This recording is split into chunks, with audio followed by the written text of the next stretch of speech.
Good morning, everyone, and welcome to our info session for Bank of Montreal. My name is Ryan. I am the branch manager at downtown Victoria main office in beautiful Victoria. Join me today, I believe, I'm not sure if my HR partner, Susie Wei, if she's online yet. I'm here. Oh, perfect. Good morning, Susie. Excellent. So we are dialing in through our personal devices because of the firewall at work won't support Zoom. That's why you may see some shaky cell phone images here and there. So bear with us as we go through our presentation today. So for the next 30 minutes or so, we are going to start off with a quick presentation to tell you a little bit more about BMO, and we'll then open up floor to answer any questions you may have. And it's a great opportunity to ask questions because I have the pleasure of having my partner, or my HR partner, Susie Wei, join us from Vancouver. She is our early talent acquisition partner at Bank of Montreal, and she is a point of contact for our new talents through the whole hiring process. So great opportunity to ask questions. So save everything that you may have till the very end. We'll be more than happy to answer any questions. So with that, maybe Susie, I'll get you to do a quick introduction about yourself. Oh, sorry, I muted myself. So yeah, thank you for having me. My name is Susie. I'm the senior recruiter for BMO in BC for mainly CSR, customer service representative, and personal banking associates. And I have been with BMO for over 8 years, started in retail and then worked my way up and joined the recruitment team not too long ago. So really excited to see more talents that we can bring into our big family. Thank you. Awesome. Thank you, Susie. And myself, I've been with BMO just a little bit over 2 years. I joined from another competitor previously, and I started in the banking industry back in 2010. Just similar to Susie as well, did pretty much every single position at a branch. Started with you're on this slide here, you see the acronym CSRs, that's our teller position. PBA, personal banking associate, I did that as well. Personal banker, and lastly, senior banker position that we are looking for throughout a year. All right, so with that, let's get started for our presentation. So if we could go to the next slide. Thank you. All right, so being the 8th largest bank in North America by assets, BMO provides personal and commercial banking, wealth management, and investment services to more than 12 million customers around the globe. On the branch network side, we have over 900 branches in Canada, serving over 7 million customers since 1817. And yes, we are over 200 years old. And yes, we are the oldest bank in Canada. At BMO here, we are proud of our award-winning inclusive culture, top-ranking employee engagement, and globally respected brand. And we are always looking for top talents of all academic and cultural background. Specifically on the personal banking side, we are currently building our pipeline for the CSR, PBA, PB, and senior banker positions. If we could go to the next slide. At BMO here, we have over 47,000 employees, and we are committed to helping our customers making real financial progress. We are doing so by striving positive change for a sustainable future, a thriving economy, and a more inclusive society. As an organization, BMO has been recognized for digital innovation and our customer solutions, as you saw on the previous slide. On this slide here, I'm telling you about a little bit about our corporate culture. So here at BMO, we are certainly more than the bottom line. We value employee voices, and we strive to build a team that celebrates great ideas while motivating and empowering our team members, taking charge of their career development. You enjoy work that make a difference, be a challenge, and rewarding knowing that every day offers a new adventure. And next slide. Perfect. We also encourage our team members to build connections with our local communities. You enjoyed a work culture that encourages you to make a difference outside the office, in the communities we serve. You also make the most of your time with us through team volunteering, fundraising, and employee giving opportunities. Some of the examples including adding your support to our annual employee giving campaign to raise much needed money for local charities. And most recently, we have done so by raising funds for United Way and Sick Children's Hospital. You also have the opportunity to escape your desk and get out in the opportunity with BMO Days of Caring and BMO Volunteering Days. And if we go to the next slide, please. Our people is, I think one slide before that. Slide 5, please. All right, yes, you're right on there, slide 5. All right, thank you. Our people is the key of what we do day in and day out every day, and BMO strives to build a benefit package that help our employees balance their life. On this slide here, you're gonna be able to see the next summary of our compensation package. And the next slide, please. So we're gonna go over this in a little bit more details, starting from the left. Obviously, as an employee, you'll be benefiting from our free banking packages. Also, you'll be able to take advantage of our employee discounts for your mortgages and line credits. We are also offering our employees for corporate discounts for services from routers, Apple, Good Life Dial, and many more other carriers. On the health side, we are offering a 24/7 virtual healthcare service provider via TELUS Health Virtual Care app, where you'll be able to access services 24/7 via through the mobile phone to talk to a physician or a nurse instantly for your physical or mental health needs. We also, this year, we are providing up to $3,000 per year for our employees on the mental health benefits front. In addition to that, we are offering a wellness account where you can claim your expenses, such as your gym outfit from Lululemon or Nike, or your gym membership fee from Good Life, for example, that you can always claim that to get reimbursed for those health expenses. And last but not least, for our personal banker and senior bankers, we are offering a 4-week vacation each year for our customer service rep and personal banking associates. They can take up to 3 weeks of vacation each year as well. We're also offering flexible time so that our employees can take days off for certain life events, such as writing an exam or taking care of their families. And we talked about giving back to the community as well just a moment ago. And if we could go to the next slide. On the rewards and recognition front, we are happy to share that we now, in addition to our base salary for branch employees, our employees also are getting paid out for a short-term incentive plan on an annual basis that's based on their individual and the branch performance and the bank at large as well. To celebrate our employees' top performers in the region, we sent our top performers across the globe. Recently, due to COVID, this year we celebrate our annual ceremony in Quebec, I believe, just a month ago. And previously, we have sent our personal top performers over to the Bahamas, Mexico, and the United States. And another thing to highlight on this slide here is our annual Best of the Best. That's another way that we want to recognize top performer as well. And most recently, our celebration was taking place in Vancouver, if I recall correctly. And if we go to the next slide. Thank you. You belong in a workplace where you're always free to be your true self. We break down barriers so our team members can thrive at work. We celebrate difference and inclusion everywhere we work, in our boardrooms, meeting rooms, branches, contact centers, and the communities we serve. You'll find the list of our employee resource group on this page as some of the examples, and we always encourage new employees to participate and feel belonging to the organization. And if we go to the next slide.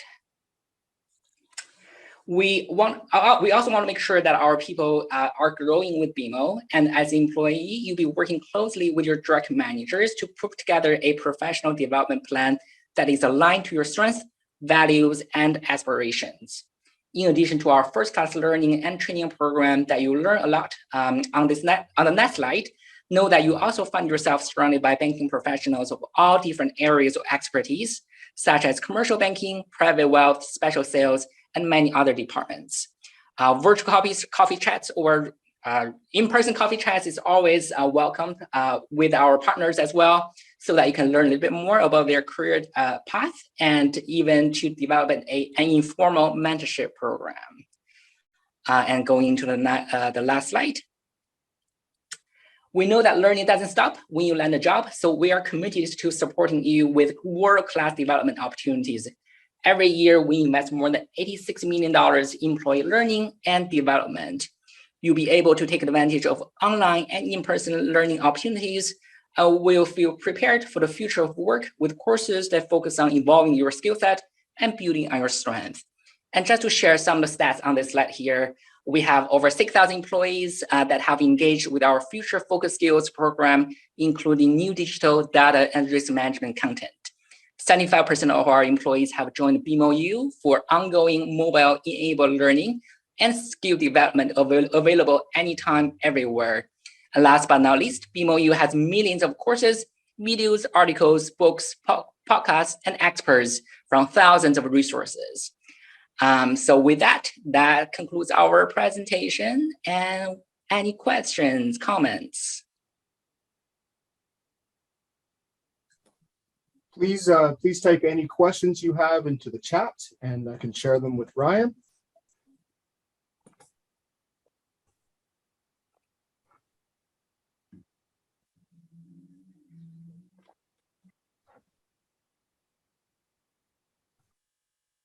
Okay. Doesn't seem like it seems like your presentation was so clear, Ryan, that there's no questions for you.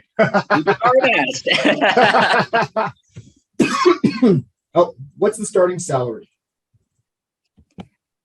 And which position are you looking at anyways?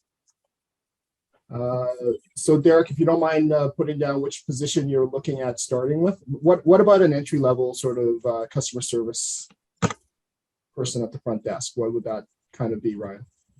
Yeah, so I'll get Susie to chime in a little bit more because this is her area's expertise, but we certainly is not a fixed number that we are looking at when we are evaluating our candidates. Recently, I know that we increased our annual salary by 3%, as you have heard, with among other major big fives. And Susie, correct me if I'm wrong, but I think we are starting with 19. I don't even remember this is now. Oh, you're on mute, Susie. You're on mute, Susie. Yeah.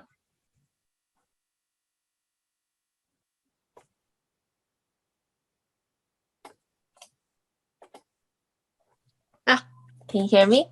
Yeah, we can. Okay.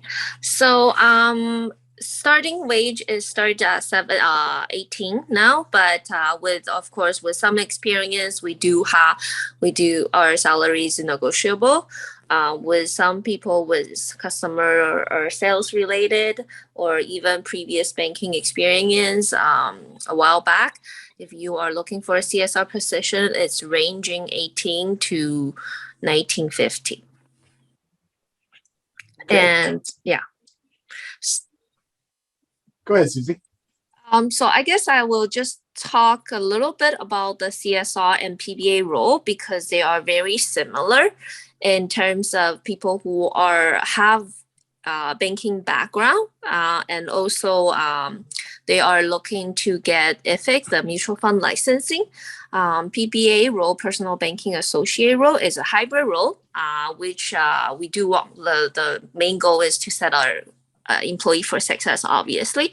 So that's why the PBA role was created. It is between CSR and personal banker role. So you do require that license because you will be trained on having the whole investment conversation with the customer, and to get yourself ready for a personal banker role. At the same time, if you are new to BMO, you don't know our system, but you have some banking knowledge, PBA will be great role for you to start. The role is a full-time role. So if for people with full availability or with some banking background, it is something that you can consider instead of starting from the CSR role. Awesome. Thank you so much, Susie, for that. And thank you, Ryan, for that. Next question comes from Ara, and where can they send applications? So great question. So So you can send application on our BMO website, or I can provide my email. You can send it directly to me, and then if there is any future any vacancies that we're looking for people, I will reach out to you. Awesome. Question: is there a minimum grade 12 requirement? We do require candidate to be over 18. Okay, awesome. Where are current postings usually found? On our BMO website. If you go on bmo.com, and underneath there's career, and the vacancies are there. Okay, awesome. Just a comment from Liz. Liz is very impressed with the investment and mental health benefits that BMO is providing. Awesome. So, thank you for that. Yeah. I actually, to share a little bit, I actually used that service myself back then when I was dealing with some family difficulty. So that actually, this program stays anonymous, but you have the support there. They're all professionals. So it's very a place that you can speak up and, you know, get some consulting or recommendations. Awesome. Susie, there is a question, just wondering if you can put your email in the chat. That would be amazing. Okay. Another question from Jake. Is the Canadian Securities course or Chartered Financial Analyst an asset to getting into the finance world without a degree? I would say that the CSC, the Canadian Security course, will be required for the personal banking associate or the PBA role, also the personal banker position, along with the senior banker role as well. And that's part of your job, as Susie mentioned earlier, is to have a mutual fund conversation, and that will be required for that reason. The other chartered financial analyst position, analyst certificate is not required at a branch level. Awesome. Thank you, Ryan. Yeah. Novi's asking, what's more appropriate in applying a job? Is it online or on site? Great question. You will be able to see all the active ongoing openings through our BMO career website. Along, if you are on LinkedIn as well, I think there's an option that you can narrow down the cities of your preferences and also the industry as well, that you'll be able to see the openings. You could also stop by at a branch to talk to a hiring manager. That's what I did actually over 10 years ago, that I didn't have much success. I moved from Ontario, by the way. And in that city there, I applied for a number of openings and never heard anything back. Stopped by a local branch, talked to the teller manager at that time. Her name was Pam, and she didn't have any opening, but she was showing appreciation of me showing up in a proper dress code, having a proper conversation, and she took my resume. And next thing I know, 2 months later, Lindsay, who was another talent manager at another branch in the same city, reached out to me because she got my contact info from Pam, and that's how I got hired back then. So if you are able to, I would recommend that do stop by a local branch. Sometimes the manager may be in a meeting, so it's a hit and miss that you might not be able to talk to someone right away. But it doesn't hurt to make a good impression, to show your energy, and also to make a great impression to pass on your resume. Awesome. I love that. I love the in-person aspect, that there is still value to that, and that it worked for you, Ryan. That's awesome. Yeah, you bet. Susie, thanks for putting your email in the chat there. It's there if anyone wants it, susie.way@bmo.com. Awesome, thank you. A couple more questions. One, Thad is asking, could you please describe what the training process is like for people in entry-level positions? For sure. So when you say entry level, that will be, I think that will be our CSR position to start with. So we have a mix of learning opportunities. Obviously, there will be a compliance courses that have to be completed within the first 90 days. And those will be done during your shift at a branch. In the meanwhile, we want to make sure that our new employees are feeling empowered to take their learning opportunities throughout the day. Therefore, we pair them up with one of our senior tellers at the branch as well, just like an informal mentorship, as I kind of mentioned earlier. And then you'll be able to shadow that person along the side. And when the right time comes, you'll be able to switch to do a reverse shadowing with your mentor as well. Well, you are helping our customers, but your mentor is looking over to make sure everything is done properly, and they are there to answer any questions. And obviously, your manager are around as well to support you. I personally like to set up a weekly touch point with our new employees, either a CSR or a junior or senior advisor. I should also add here that for our CSR, that's our entry level. For personal banking associate and personal bankers, we are the only bank, if I'm not wrong, with the big five, that we actually spend time to send our new employees to Toronto. We have a designated building, it's called IFL, Institute for Learning, in Scarborough, for those of you who are familiar with the GTA area. And the whole building there is designed to support you as a new employee, so that you'll be able to learn everything that you need to know about your role, along with your peers from across the country. And also we have a great facility and everything is being provided. So that was one of my highlights, talking to my colleagues when I first joined BMO or across the country. Karaoke, going out on the weekends, because you'll be there for 1 up to 3 weeks sometimes too, depending on what role that you are enrolled. And obviously that's pre-COVID, and we are hopefully having that program back on as the pandemic situation gets a little bit better. So it's a little bit long answer for your question, but I hope that helps. That's a lot of information. I love it. I love the idea of going to the GTA and spending a couple of weeks out there. Maybe catching a Raptors game. Exactly, right? Jamie is asking, do you have a DEI position? DEI, what is DEI? I am not sure. Jamie, if you don't mind typing what DEI is in the chat, that would be fantastic. While we're waiting for that, I have one other question here. Oh, diversity, equity, inclusion. Thank you, Jamie. Thank you so much. Yeah, we sure do.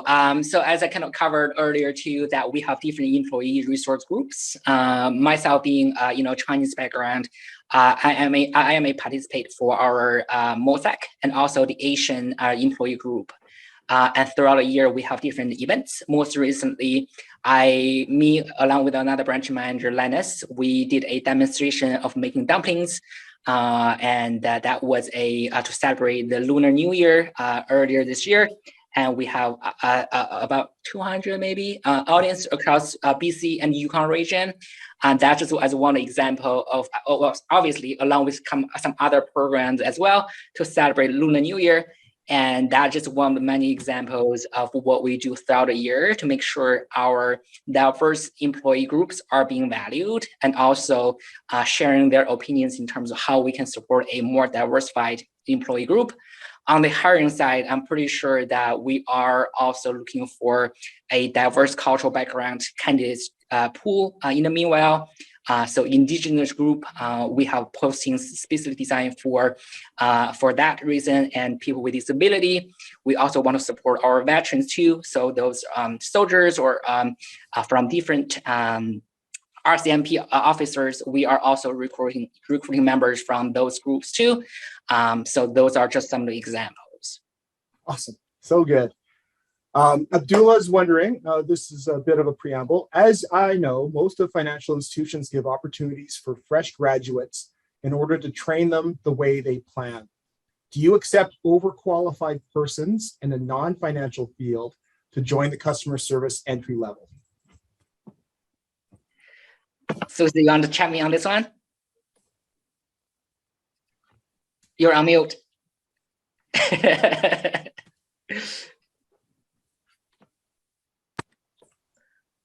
Yes, we do. We do encourage people to start as entry level, just to get to know our people, our culture, and the way we do things. It's a huge learning curve joining the bank. So we encourage anyone with experience. Okay, thank you. One comment and a couple questions just to finish off today. Thank you everyone for your involvement and your input today. From Novi, comment, I have 10 years of banking experience in our country, just arrived here in Victoria 2 months ago. I'm excited and willing to apply if you're looking for entry-level position. Thank you. So that's from Novi. Okay, please send me your resume. So Jamie, just clarifying on Jamie's question, Jamie's question was, is there a specific person in the diversity, equity, inclusion position to assess the company culture and address biases? Yeah, so I'm pretty sure we on a higher level, I think that's in Toronto, we have a chair or a lead who is in a executive senior leadership role that they are chairing or co-chairing some of the employee groups. On an annual basis too, we right now, I think that it is happening. We have an ambitious 2025 survey happening right now, so that our part of the questionnaire that is being asked is about employees' opinions about their impression and also the progress that the bank is making towards a diversified group, both on the employee front, but also serving our communities of depending on the demographic of in certain areas of the city or the country. So yes, in short. Awesome, thank you. And the very last question, again, I think it might have been addressed earlier, but Derek's wondering, do you have internal programs for stress or trauma that happens on the job? We do. It's called EAP, Employee Assistance Program, that's offered through LifeWorks. It is also a 24/7 support line too, where you are free to talk to someone either over the phone or in person through appointment to discuss any work matters and mental health. Obviously, with COVID situation, that a lot of us are working from home. Me personally, I had the pleasure of working at a branch, but a lot of us being at home, we do have a little bit more extra stress being added to our daily work life. So we want to make sure that our employees are feeling supported and know that the resources available so that they can reach out to someone to talk to. Awesome. Oh, thank you so much. Thank you, Ryan. Thank you, Susie, for your time today. So glad, so much information, and thank you for presenting what BMO has to offer. Well, thank you for having us. And yeah, you have Susie's information. She's our girl, so feel free to reach out. Awesome. Thank you so much, and have a great day. You as well. Thanks, everyone. Take care. Take care. So thank you, Ryan and Susie from BMO Bank of Montreal. We next up have another representative from a financial institution, one of the big five.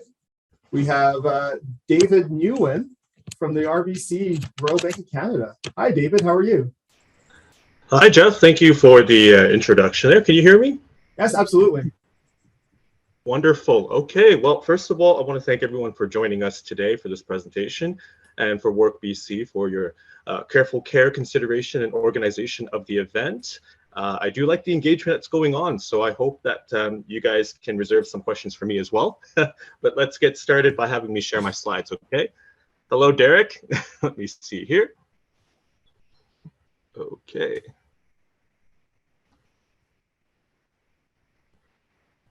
And so I will just here, I'm hoping that I can do it this way, and that would be fine. Please do let me know if you can see my screen, okay? That's all good, David. Wonderful. Okay, so first of all, again, welcome and thank you. I am actually a recruiter that is based out of Calgary, but I do recruitment for North BC and Vancouver Island. Don't try to wrap your head around that. It's just not going to work. But what you do need to know is that for what I do is basically recruitment of the bank branch roles pertaining to the client advisor and the banking advisor roles, which we'll talk about today. I'll highlight some of the advantages and benefits that you can look forward to working with an organization like RBC, okay? First and foremost, just so that you guys know, We, in fact, is one of Canada's most valuable brands. In fact, we used to be #1, but of course we were overtaken by Shopify for the most valuable Canadian brand a couple of years ago. Actually, this would be just right at the edge of the pandemic. However, when we look at companies that do look after their employees, RBC does have a culture of providing such an environment. We have 85,000 employees. We have offices not just in Canada, but in Dublin, in Trinidad and Tobago. We also have offices in Australia and in US as well too. So when you talk about our scope and how far-reaching we are, we really do have our brand in different corners of the world. We have over 17 million clients. That's growing every day. I think that number was actually based in 2021, and we're closer to 18 right now. We do operate in 37 countries, as I shared. The big thing to know about RBC is we're trying to really bring forward the idea that the bank itself is not just a bank, but an institution that looks after communities. And really, that's the culture that we're striving very, very much for, because one of the fastest growing segments for RBC is actually the newcomer segment. And we don't mean that on the basis of clients. We also mean that on the basis of our diversity and inclusion and in terms of our employees. So if you think about it, we actually have, and I did account for this through the program that I was involved with at RBC, through the employee resource groups, we have over 255 different languages that we speak. And that kind of blows my mind, actually. And we also serve clients in over 200 different languages. I guess 50 of those or 55 of those are not being used yet.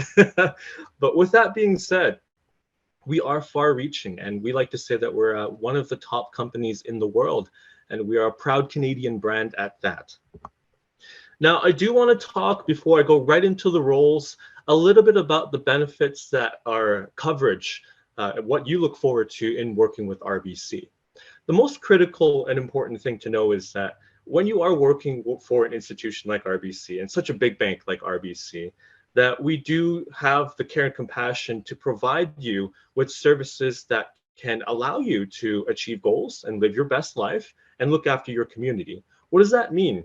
That means that we do provide drug, medical, dental, and paramedical and vision benefits.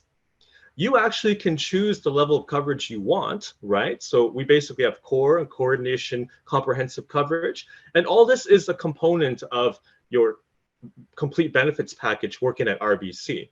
So to give you an example here, through RBC, let's say you have medical and dental and vision coverage that you don't fully use. Well, you can actually designate those benefits to be moved into a health spending account, whereby the additional and excess credits that you don't use for your coverage, you can actually designate to use for something else to look after your wellness. And in fact, every year we provide up to $300 of wellness credits through campaigns that look after your health. What do I mean? So we have every quarter a campaign to address diet, a campaign to address, are you moving around? A campaign to address sleeping habits, a campaign to address mental well-being. And all these campaigns are done directly through our My Benefits program online. So they're a combination of questionnaires, activities, and engagement that you share with the community about your best practices in fitness and health. And we allow you through these campaigns to obtain up to $300 in wellness credits. The wellness credits can be used for things like hiking boots, things like a new camera for photography because you're endeavoring in a venture that you've not done before, you're interested in photography. Let's say you need a new fitness tracker, you can also use your wellness credits for that too. And the last and final thing with My Benefits is that we do provide an employee savings plan, and that's through a registered retirement savings plan with RBC, whereby you can actually own a percentage of the company through RBC common shares, right? So when you do have your salary coming in, you can elect a part of your salary to be put into your employee savings plan, and we'll match a component of your salary up to 50% of what you put in for that particular employee savings plan to help accelerate getting you to retirement, and also to help you save towards the future too. You may not be saving for retirement, but you can also elect to have a tax-free savings account inside of the employee savings plan to save for the short term. So let's say you need to go back to school and acquire additional certification and that costs you money, well, we do also understand that that's a consideration for moving up. And you can also make considerations to withdraw from your employee savings plan to help yourself. So that's really one of the strong advantages that we have to offer. Let's talk about the roles themselves here. And I will be quite honest with you guys. If you do have questions, I can't really see them because I'm full screened right now. But if you just put them in the chat, I'm sure Jeff is going to help me address them later on. Getting back into the role here, the client advisor role is pretty much the entry point to RBC. This is essentially the person that is serving clients' immediate needs as they first enter the door. We're talking about the individual that's responsible for everyday banking transactions. They're sitting not only at the wicket, but they're moving around through the bank branches addressing clients. And also, their main goal is to refer the clients that come through the bank branches that, let's say they come to the client advisor and they have a need that is beyond just having a discussion right on the floor, and they need to, let's say, discuss about their long-term retirement or their investments or their financial well-being. That is usually the client advisor's duty to refer those to the banking advisor, which is the next role I'll discuss about here, whereby that person would actually do the relationship management. Okay, client advisor, really, you're very important because you're representing the face of RBC. And it's a very, very fast-paced environment whereby you are quite literally building connections right on the spot on the floor.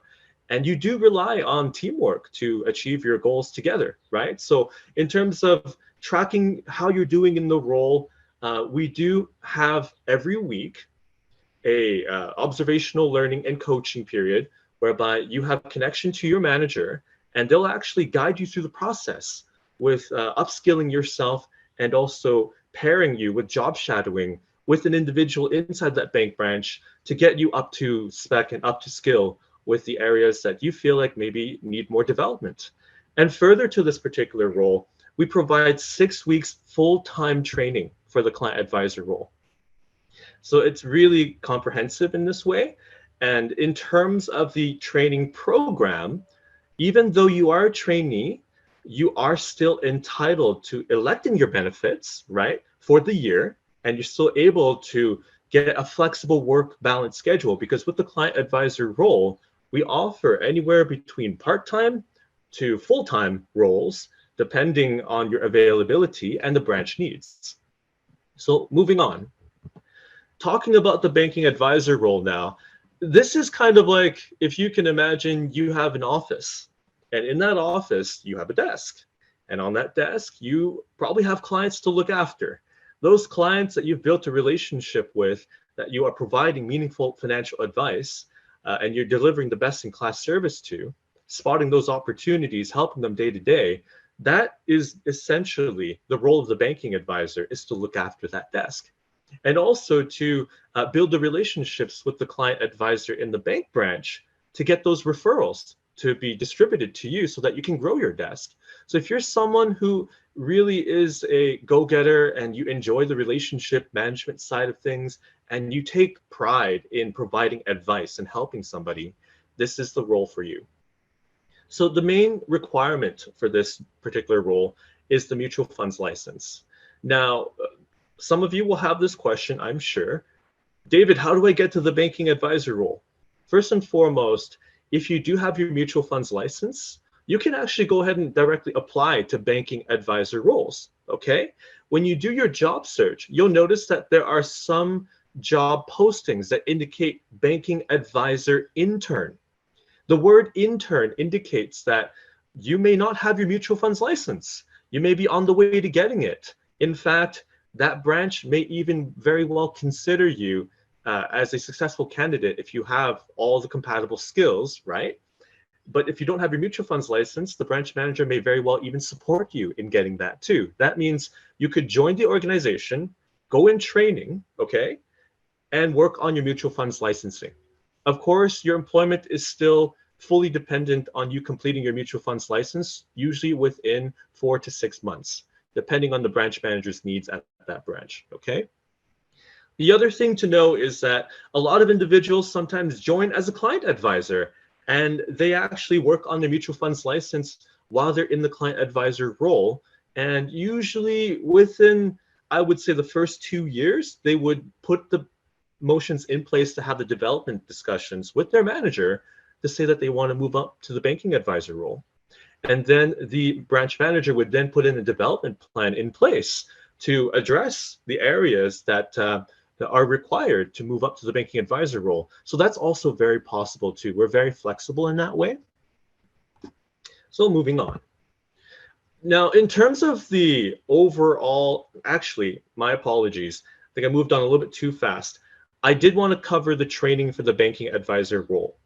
It's 8 months long. You heard me right. The banking advisor role has training up to 8 months long, full-time, fully paid. We actually have one of the longest training programs in Canada for our candidates. And that's because we really make sure that you are comfortable and that you have all the skills necessary to do well on the job. And so we make that investment in you. The training itself is a combination of in-virtual classroom learning with in-branch job shadowing with your mentors and your branch manager. So you'll be having a blended experience in your learning. Much of it is up to your ability to do the learning itself, right? So you can take accountability for it. If you enjoy the components of job shadowing more, you can have that discussion with your manager. They can arrange for a more personalized development plan in that way, or a training program, but still you are required to complete all your courses. And that is my next slide here. When you do join RBC, there is a learning plan in place. And usually the first one is more about, hey, welcome to RBC. This is what we have to offer for all new recruitment, all recruits. And then the second part is to getting you familiarized with what it's like to do everyday transactions, everyday banking transactions for your clients that do come through, right? And that means, what does that conversation look like? How do I even approach somebody? What if they approach me? What if this question comes up?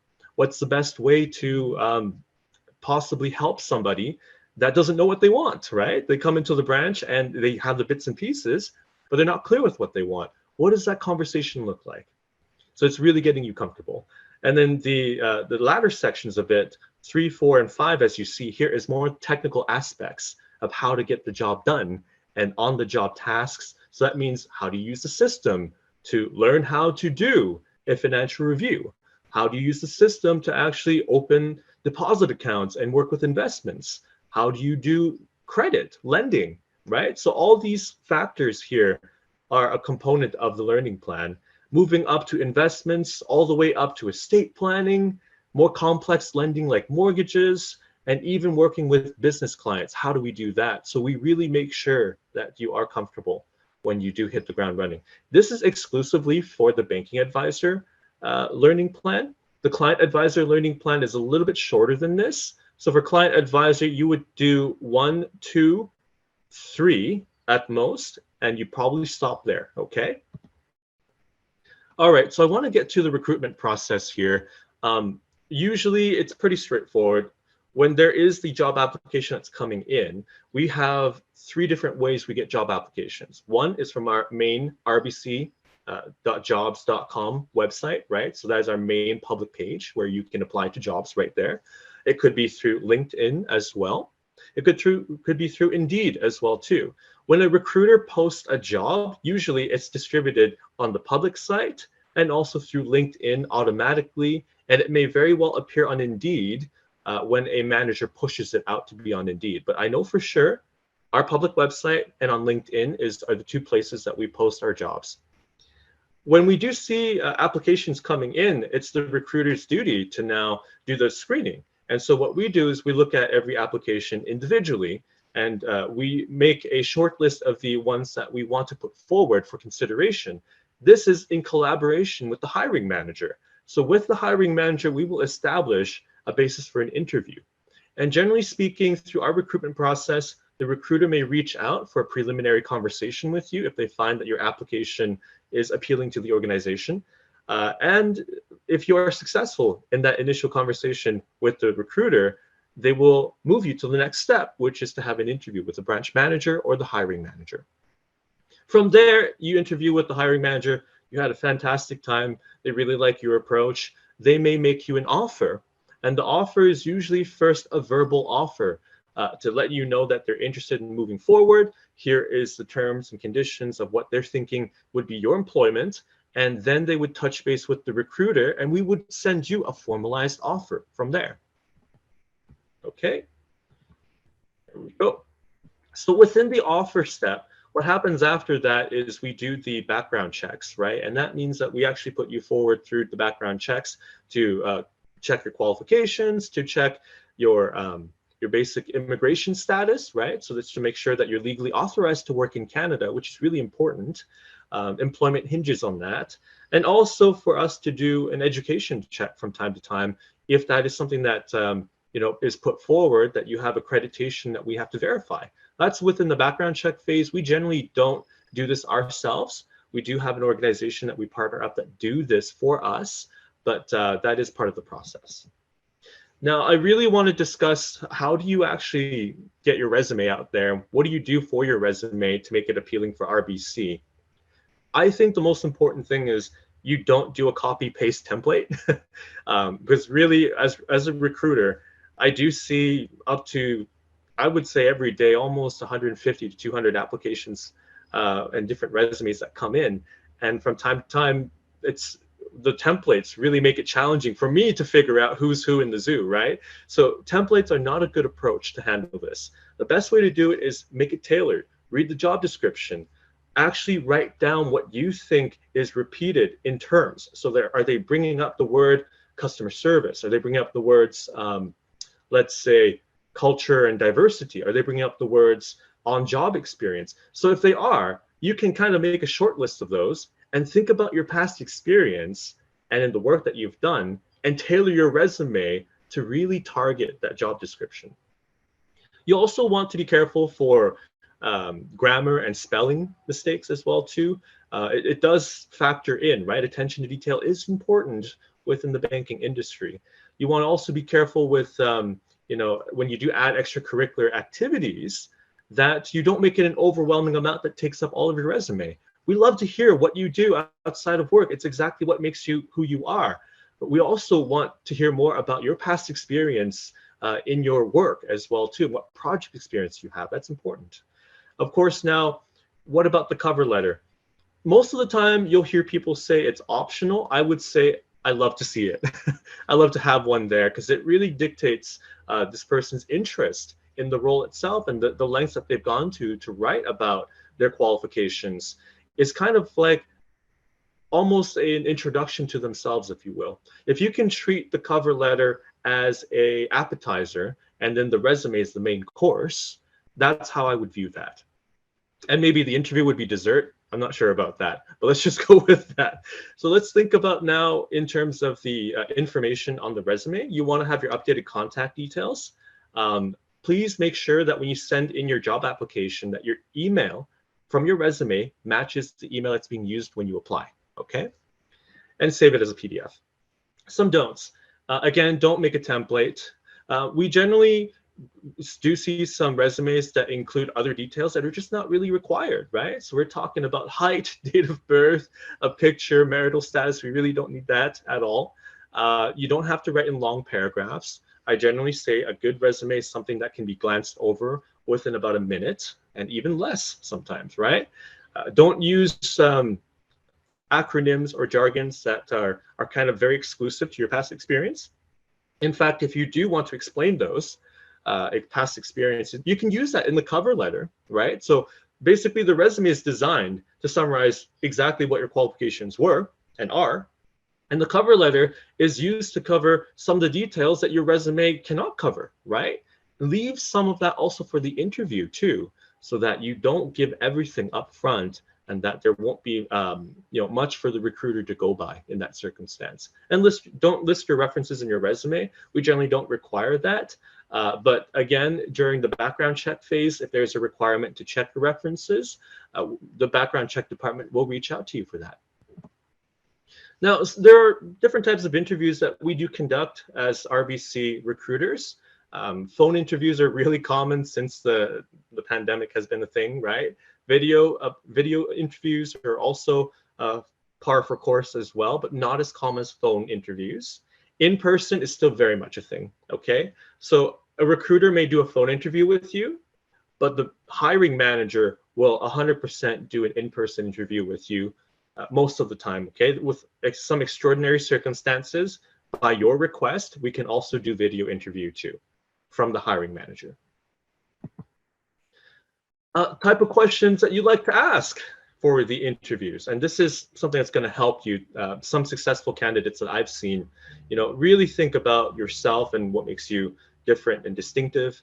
What are the strengths that you can talk about right off the bat that's relevant to the job description? Why should RBC consider you, right? But also remember, you have the power in your court to ask, what makes RBC a good fit for me? I always love hearing that. What attracted you to this role? I personally love hearing this question because it gets the person to open up about their past experience.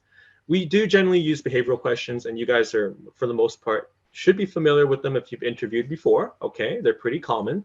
It's all about asking a situation where, tell me about a time where you went above and beyond to help a customer. Tell me a time when you went above and beyond to make it right for somebody, right? Those types of questions may be asked. And also, I think what separates from the average candidate to a distinctive and successful candidate is the one that can ask questions, right, during the interview. And that means, can you ask questions about the particular interviewer? It might even be me, right? David, what do you like about working for RBC? How has your journey been getting to where you're at, right? What are your next steps as a recruiter? These types of reverse questions are wonderful because, again, they show a depth of interest and a depth of knowledge. And almost, I would like to say, the best thing you can do as a new recruit and new hire is to think about your next move. Even though you just got into the job as a successful candidate, it's to do some benching of talent in your network. And that means think about the person that hired you, right? Keep them in your book as someone that you may want to reconnect with and send them a thank you letter. So that's really what I think separates from, let's say, an average candidate to a very successful one. And that is all from me. Thank you so much for listening to me. I hope I didn't take too long of a way around. I'm going to pass it back to Jeff. David, thank you so much for that presentation. Super comprehensive and so much information in there.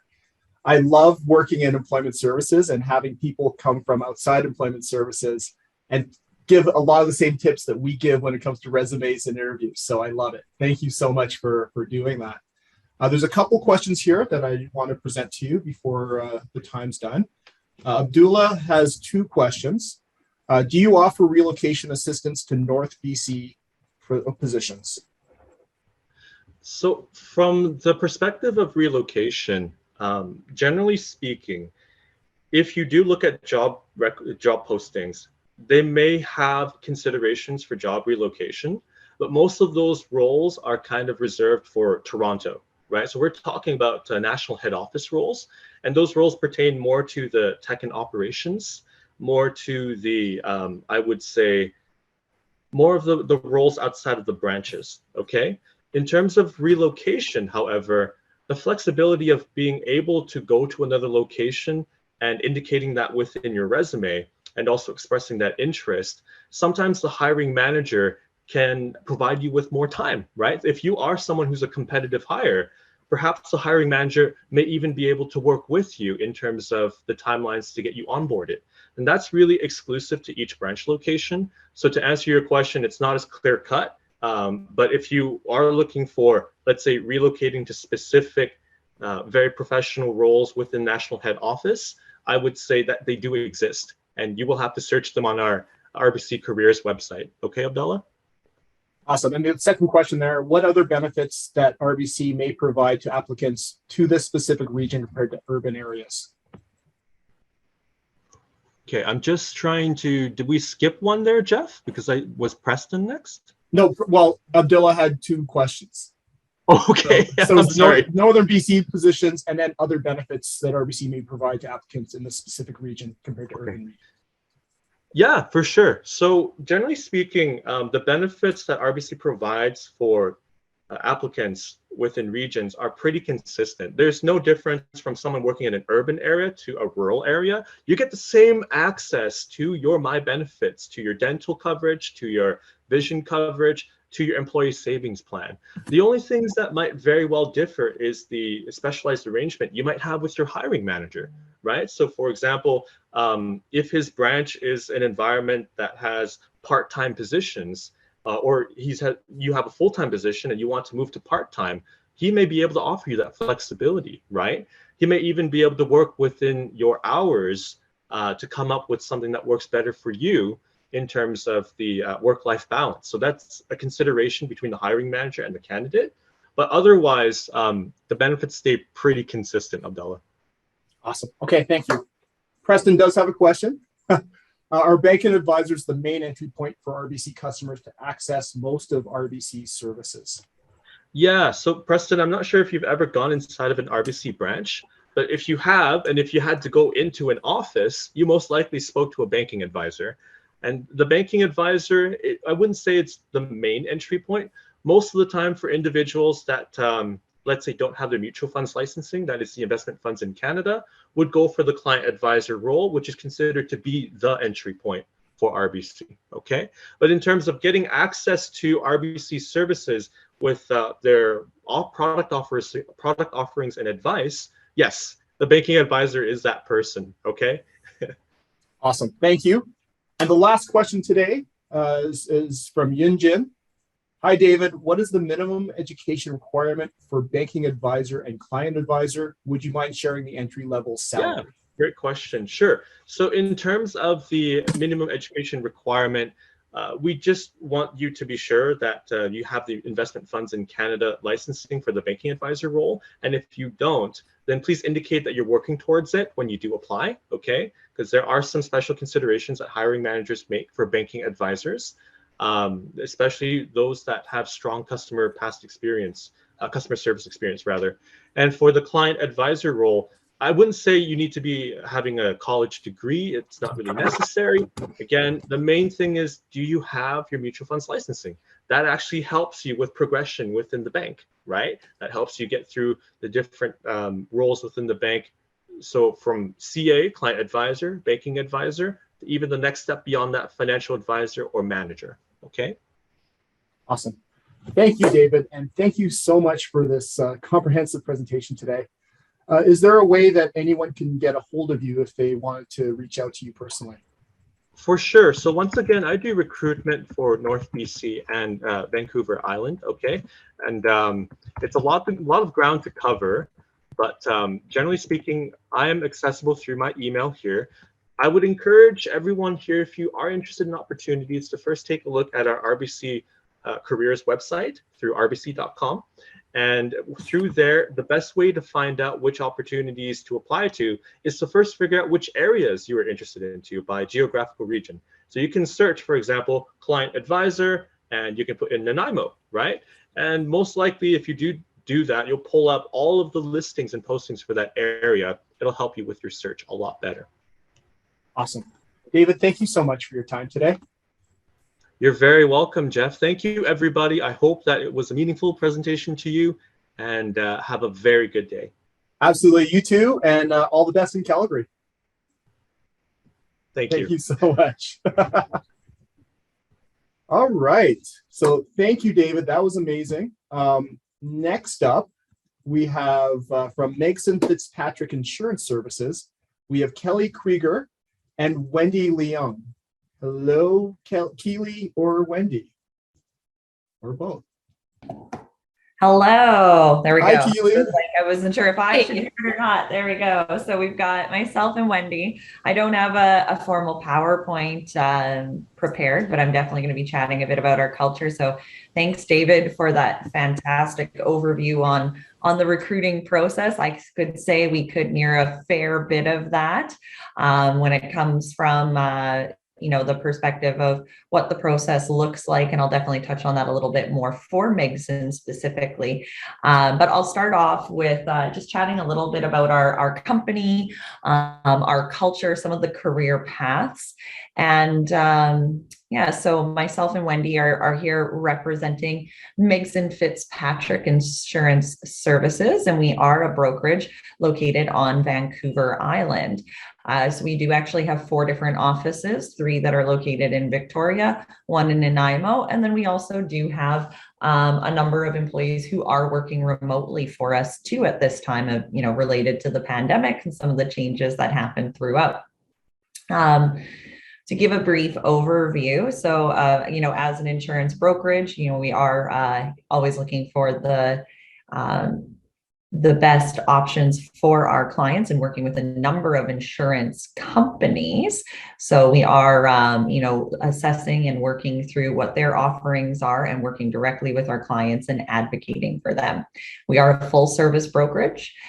So we do have all of the different types of insurance available and opening up to different career paths as well. So from commercial insurance to personal insurance, auto, life, group benefits, travel, everything across the board would be available within our brokerage and available for career opportunities for those that are looking too.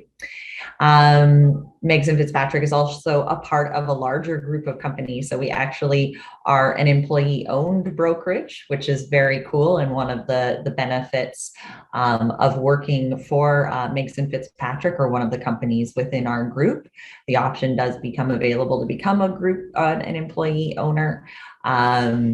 As you move along in your career with Megson Fitzpatrick. And we do have operations in 3 different provinces under the Rogers Insurance group of companies. So you might hear me referencing Megson Fitzpatrick primarily, but you may hear Rogers pop up once in a while. And that's just because Megson Fitzpatrick is a brokerage within the Rogers group. So we've probably got about 600 employees in the full group, and 110-ish of them are located on Vancouver Island, and within those 4 offices in Victoria and Nanaimo. So at Megson Fitzpatrick, the culture is incredibly important.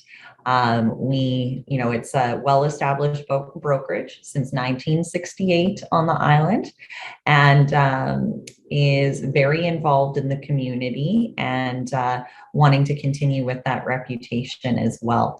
So we also want to ensure that our employees are, supported, they're set up for success, they're always able to have career conversations with managers, team leads, their colleagues, possible mentors if they're looking at different career paths. So we're fortunate that we have a number of people who are very open to all of that and always having those conversations along the way. So I'm going to touch a little bit first on our culture. And when looking at culture, of course, it's shared beliefs, shared values, and practices. We want to ensure that, when we're recruiting, that we're looking for those that are going to fit within our culture, that are going to fit the role and the responsibilities of the role. So looking at, their experience, their background, what they're bringing with them, as well as looking at potential and opportunities to train somebody and teach someone, because most of our positions would be positions where licensing is required. So we'll chat a little bit more about that later on.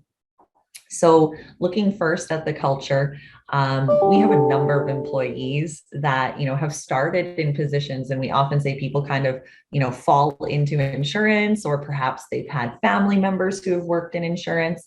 But, we're always advertising in different areas, always looking for employee referrals, people who know the company, know the culture, and looking for great people to refer over as well. And when we're talking about some of the great things that Megson offers, The first thing is having a well-established training team. So once you do come into one of our roles, we're going to look at what your background is, what the role is, what it is that you need next for success. We love people to have done research and have maybe even completed their education, say they're not coming in with insurance experience. I would encourage everybody who has an interest in looking at an insurance brokerage as an option to review the requirements for licensing. So there are some fundamentals exams and licensing requirements for those that would be working as a part of our auto plan team. So working with the ICBC product and working with clients that are coming in to insure their motor vehicles. And then on the other side of that, we've got our personal insurance, our commercial insurance opportunities. So if you're in one of those roles and speaking to clients, you do have to have your general insurance license in order to be able to speak to clients. So we have positions that you can join our brokerage, not require a license because you're not talking to clients about their insurance needs. But if you are coming into a role where there is the licensing required, we're definitely supportive of that. So training and coaching are a key part of our culture. So it really depends what you have coming in. I'll go from the perspective of somebody who's maybe new to insurance. So if you're coming into a role where it doesn't require a license, but you're interested in growing your career, we're incredibly supportive of that at Megson Fitzpatrick. We will, work with you and your career interests. Everybody is eligible for additional training and education. So if there's a particular path you want to take, definitely would be supportive of you studying, writing your exam, and then hopefully when everything goes well, you'll be ready, to take on the next chapter in your career. Perhaps that's moving on to a different role or just kind of waiting for the next one and seeing what is most interesting to you. We also will bring people on into licensed roles on occasion if they've already kind of started the process, but maybe they haven't obtained their license yet, and support them in training for that too. So we definitely are open, if people are expressing interest and want to move into those types of roles, certainly open to having those conversations through the recruitment process. So definitely making sure as part of our culture that once you're working with Megson Fitzpatrick, you have the opportunity to have those career conversations on a very regular basis. We have what we call MFI chats. They can be initiated by the employee, and we encourage our employees to do that, of course.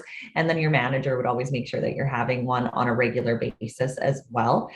So there's no limit to the number of those. There's standard questions that go with them, and they're all focused on ensuring that you as an employee are set up for success, that you have the training, the education that you need, that you're looking for in order to support your continued career growth. It's a very open door policy. You can talk to any manager, you can talk to your manager, a different team lead, HR, whoever it might be. And we're very happy to continue to talk about that, keep those avenues open, because we do have people who do move around quite a bit internally at our organization because we want to continue to grow those that have started with us. So licensing is definitely the key to having a lot of different career options within the organization. So most of our opportunities would be licensed brokering opportunities in personal, commercial, or life and group benefits. So we would want people to continue that education, go down a path, continue to be an expert in that field. You'll often see people who will move from personal insurance, so home, auto, whatever you guys would be insuring for yourselves, and interest in moving into the commercial area as well. So the education is definitely key, and it's something that's so important to us, making sure that we're defining ourselves. Once somebody who has become licensed, there's other designations that insurance professionals are able to obtain, and I'm guessing have been chatted about as well. With the other designations as well, there's usually other incentives. We want to see that. We want to make sure that as a company, we're rewarding you for your efforts. You continue to become an expert. And of course, then we're able to offer this expertise to our clients, which is a big focus for us. relationships really matter. So we definitely make sure that we can support internal relationship building, lots of events, lots of fun. I would say Megson Fitzpatrick is a very fun group, and the Rogers group of companies as a whole is as well. Lots of celebrations across the board. We're very excited, like most companies are after the pandemic, to be able to start having more celebrations in person, out and about again, kind of getting back to some of those, happy hour celebrations at the end of the day or on a Friday, having different events where people can work on their team building and get to know one another and build those relationships with their colleagues and with their managers. We also have huddles on a regular basis. We have an internal intranet that helps us to communicate with one another. And then we have many different methods for recognition so that you know what's going on within your team, outside of your team. So we have bell ringing events, we have shout out events, we've got WOW awards where managers will nominate different employees monthly in order to be recognized for their contribution to the brokerage. And then always looking at having an annual team appreciation day. I'm excited to have that back in person again. Also, we are very focused on the community, which I mentioned. So as part of our culture, we want to encourage people to be volunteering, working within the community too. So we do have a community champion committee that helps to reinforce and support that, and a number of different areas that we do get involved in, including the United Way, JDRF, the Mustard Seed Church, and then working with our clients on their interests as well, and different areas we can support them. So just gonna see here. Oh, there we go. Oh, I'm seeing questions, but I think I wait till the end for those. Is that right, Jeff? Not answering them as I'm going on here. The end is sort of how we've set this up, but if you're okay answering them as we go, that's fine too. I'll wait till the end then. So the 5 components for sure of our culture are just to make sure that we're setting you up for success. We have respect for one another. We're focusing on health and wellness, the relationships within and outside of our organization, and making sure that we make the social side of it a part of it too. Insurance professionals work hard. It's been a hard market for a long time, and we want to make sure that people that are working within our organization get those opportunities to take a step back, take a moment, and have some fun during the day with their colleagues. And for our employment and career opportunities. So I would say this is really, really vast. Our organization continues to grow. There's a lot of opportunity on Vancouver Island. And then I always open it up to those who are perhaps interested in other areas of the country as well. We do operate in Alberta and Ontario too. And on Vancouver Island, being that we are a full service brokerage, we're often recruiting for entry-level opportunities as well as experienced opportunities. So at this time, we are looking for reception because often what happens is internally people will move from reception after becoming licensed into other licensed roles. So often are recruiting in reception for just that reason. We have auto plan opportunities available right now. That would be another more entry-level position coming into the brokerage world, where we would definitely be supportive of ongoing education or your initial education in order to do so. But then we're also looking for, commercial account executives. Those would be your those are the individuals that are, established, comfortable with commercial insurance product, and are very comfortable in working with their clients, that type of thing. So we've got everything from an entry-level role to a very, experienced role, post right now because our company continues to grow, even following the pandemic, and as the whole group continues to grow as a whole. One of the questions was that we're looking for an underwriter, and I see somebody's answering that right now. Yes, we are actually looking for an underwriter right now. So certainly, if that's something that you're interested in, our company website has all of our postings at this time. So you can always feel free to submit your interest. And we have it going through our main company website. So that's where you'll see Rogers Insurance pop up sometimes. You're able to choose the location then. So it also allows you to check out other locations if that's of interest to you. But you're able to choose it on your location, and then you can see the different opportunities that would be available on Vancouver Island. Most of them are available in Victoria, but we do have a couple of postings outside of Victoria and in Nanaimo. So for the career opportunities, we have a number of people at Megson Fitzpatrick that have been with our organization. We're talking like 20, 30 years. We are our president and our COO actually started with Megson Fitzpatrick 30 years ago as an auto plan account manager. So one of the exact same roles we're posted for right now, that's how she started her career with Megson Fitzpatrick, had grown into the world of commercial insurance, and then continued on into different leadership roles, and is now president and COO of a brokerage of 110 people. So her story is definitely a fantastic example. And, it's from one to the very far end.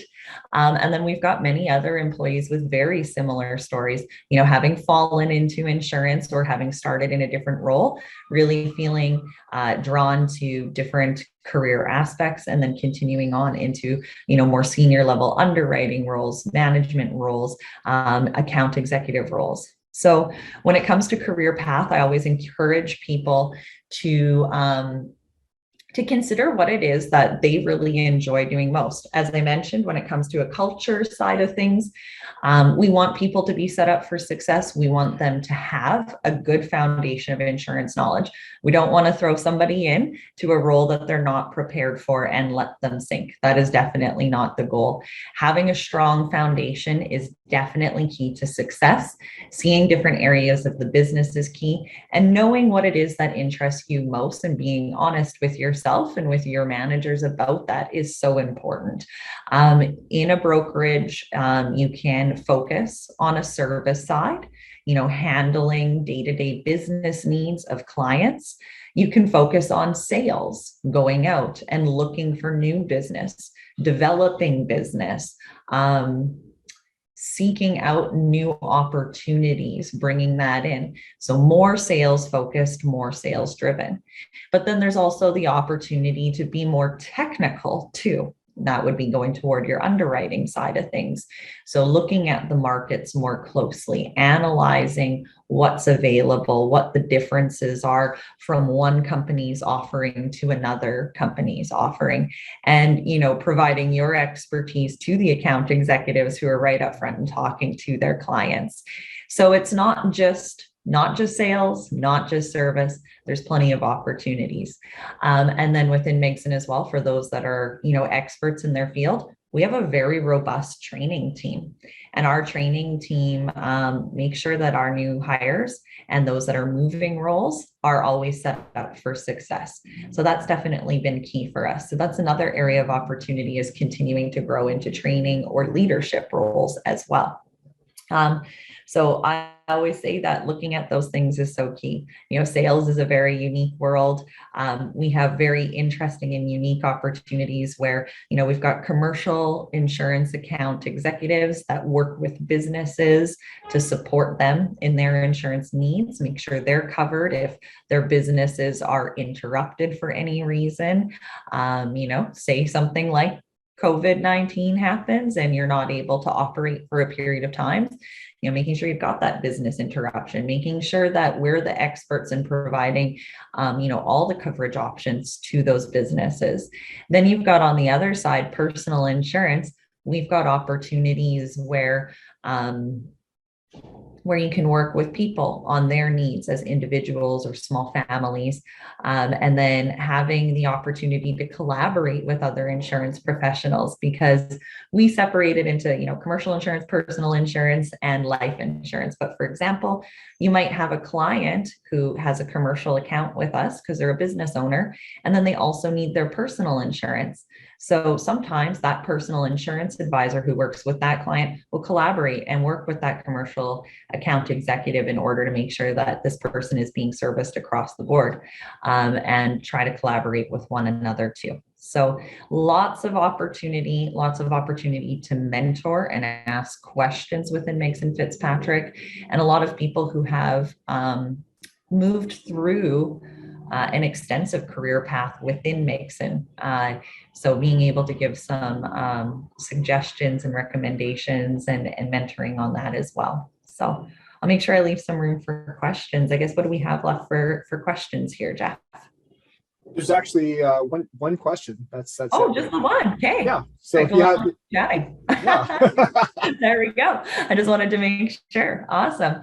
Okay. No, that sounds good. So then for the recruiting side of things, as I mentioned, we do have, I would say, I heard David saying kind of some of the best platforms to use. So always just coming to our website is best.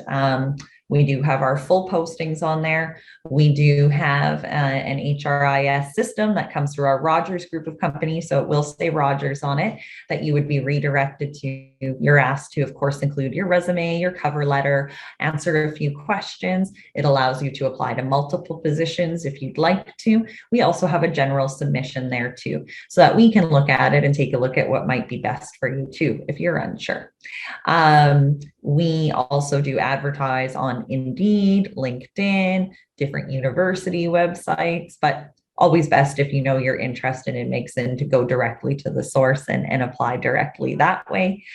Through the process, you would submit your application. Our steps, very similar as well, is that we would reach out to any candidates that are moving forward for consideration, to meet with an HR person to start with.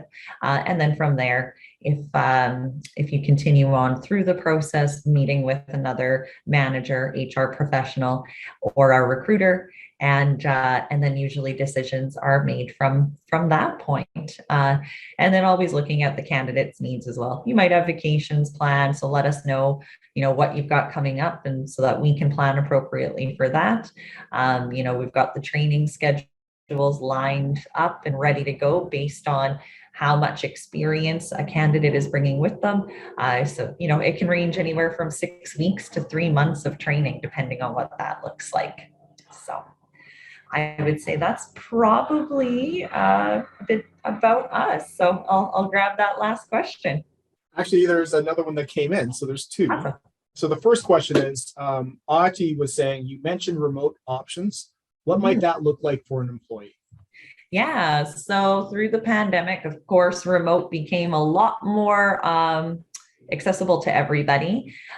So we do have some roles that really need to be in the office because they are client facing, but a remote opportunity with us, we would have technology set up. You'd still be working fairly standard business hours so that you're available to your team.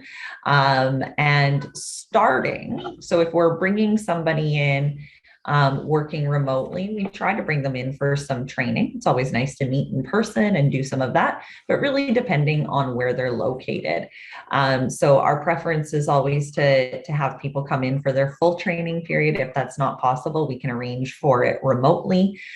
Typically, our remote positions would be some of your more technical positions, and would always be looking at candidates' experience and background when making those decisions as well. So, if the candidate that has the strongest background and skills and is the best fit for the role is somebody that's remote, we definitely are open to considering that. And otherwise, I wouldn't say it looks too terribly different.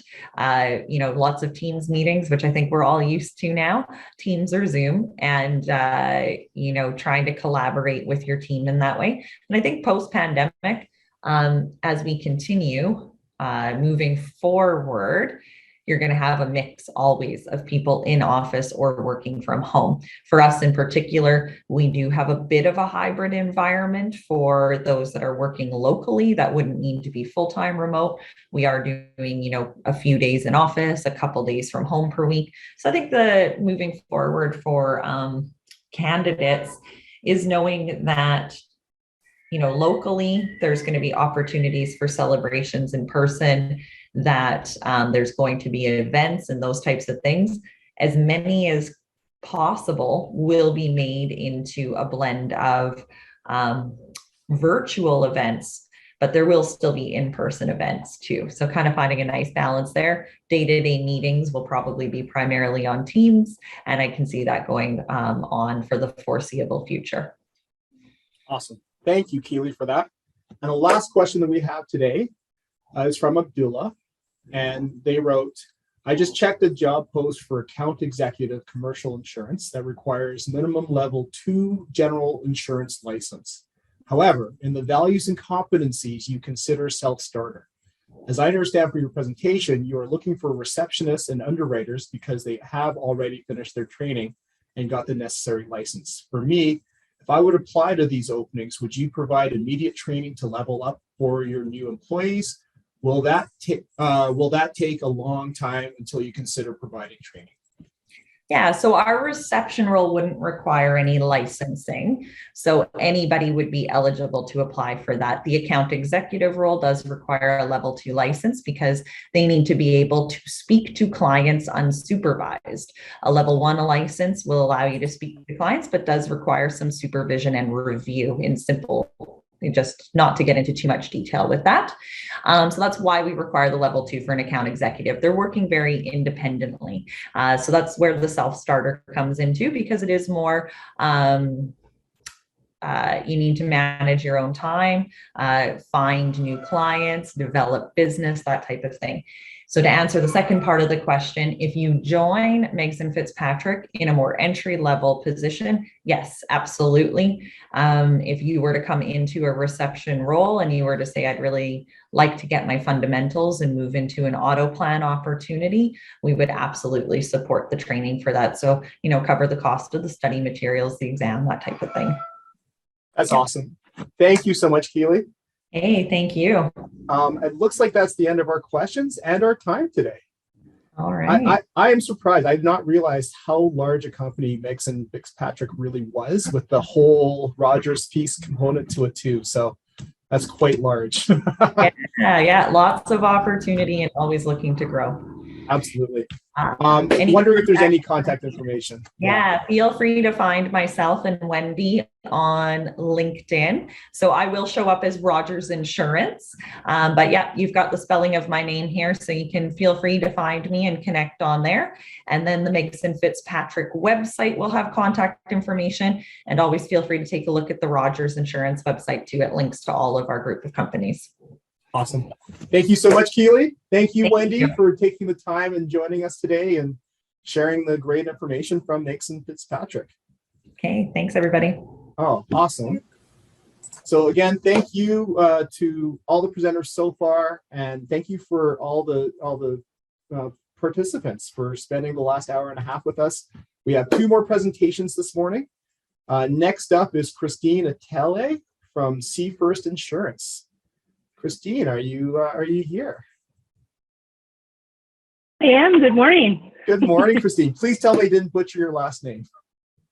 Just a little bit, but that's okay. It's Atele. Atele, I know it's hard. Thank you so much.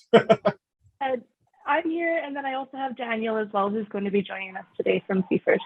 Hi, Daniel. Thank you so much for joining us. Thank you, Jeff. Nice to meet you. So I guess I'll introduce myself. My name is Christina Tell. I am the personal lines sales operations manager at C First Insurance.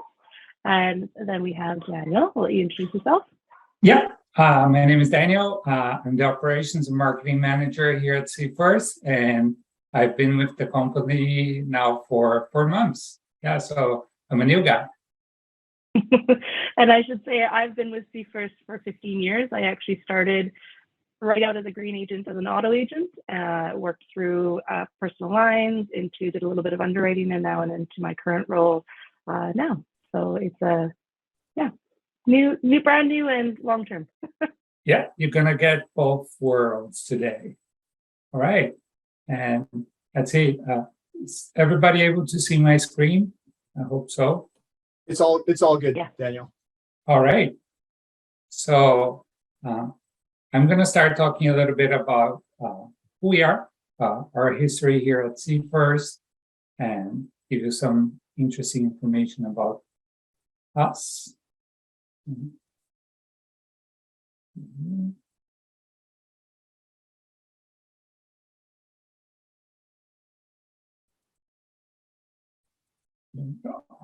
Okay. So, C First started as a very small company. To be honest, we started as a one-man insurance company back in 1974, more or less. Our current owner, Doug Strong, bought the insurance portion of a construction company, and he started acquiring other businesses.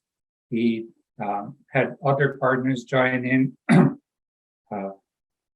from 1974. In the 80s, he purchased a couple of insurance companies in Salt Spring Island and other places here in the island. We have 3 partners now, Richard Doug, Dan Olive, and Sean. We have 6 locations in Vancouver Island. We have 1 person working out of Kelowna. So we are the largest independent broker in BC. We have more than 100 employees here today, and we pride ourselves in being local, right? Like a lot of companies say, we support our communities. We like to be local. I've only been here for 4 months, and I can tell you, C First is all about community, right? We support a lot of charities, a lot of foundations. Most of our teams are involved in our communities. Most of them are members of our community. So we are very present in our community. And we also have an interesting aspect that we do different. We do all of our claims in-house. So most companies, if you have a claim, if you have your insurance and you unfortunately have to use it, your insurance company most likely will send you to a third party to take care of that claim. And here at C First, we have our own claims department, and they're the ones that do everything. So that really sets C First apart from other insurance companies. And for us employees, it's a really fun place to work at. I'll tell you how our recruitment process starts. You can apply in different channels. We are in Indeed, on LinkedIn. You have our webpage. All those places will have our current positions available. And once you find one that interests you, you can send us your resume, your cover letter.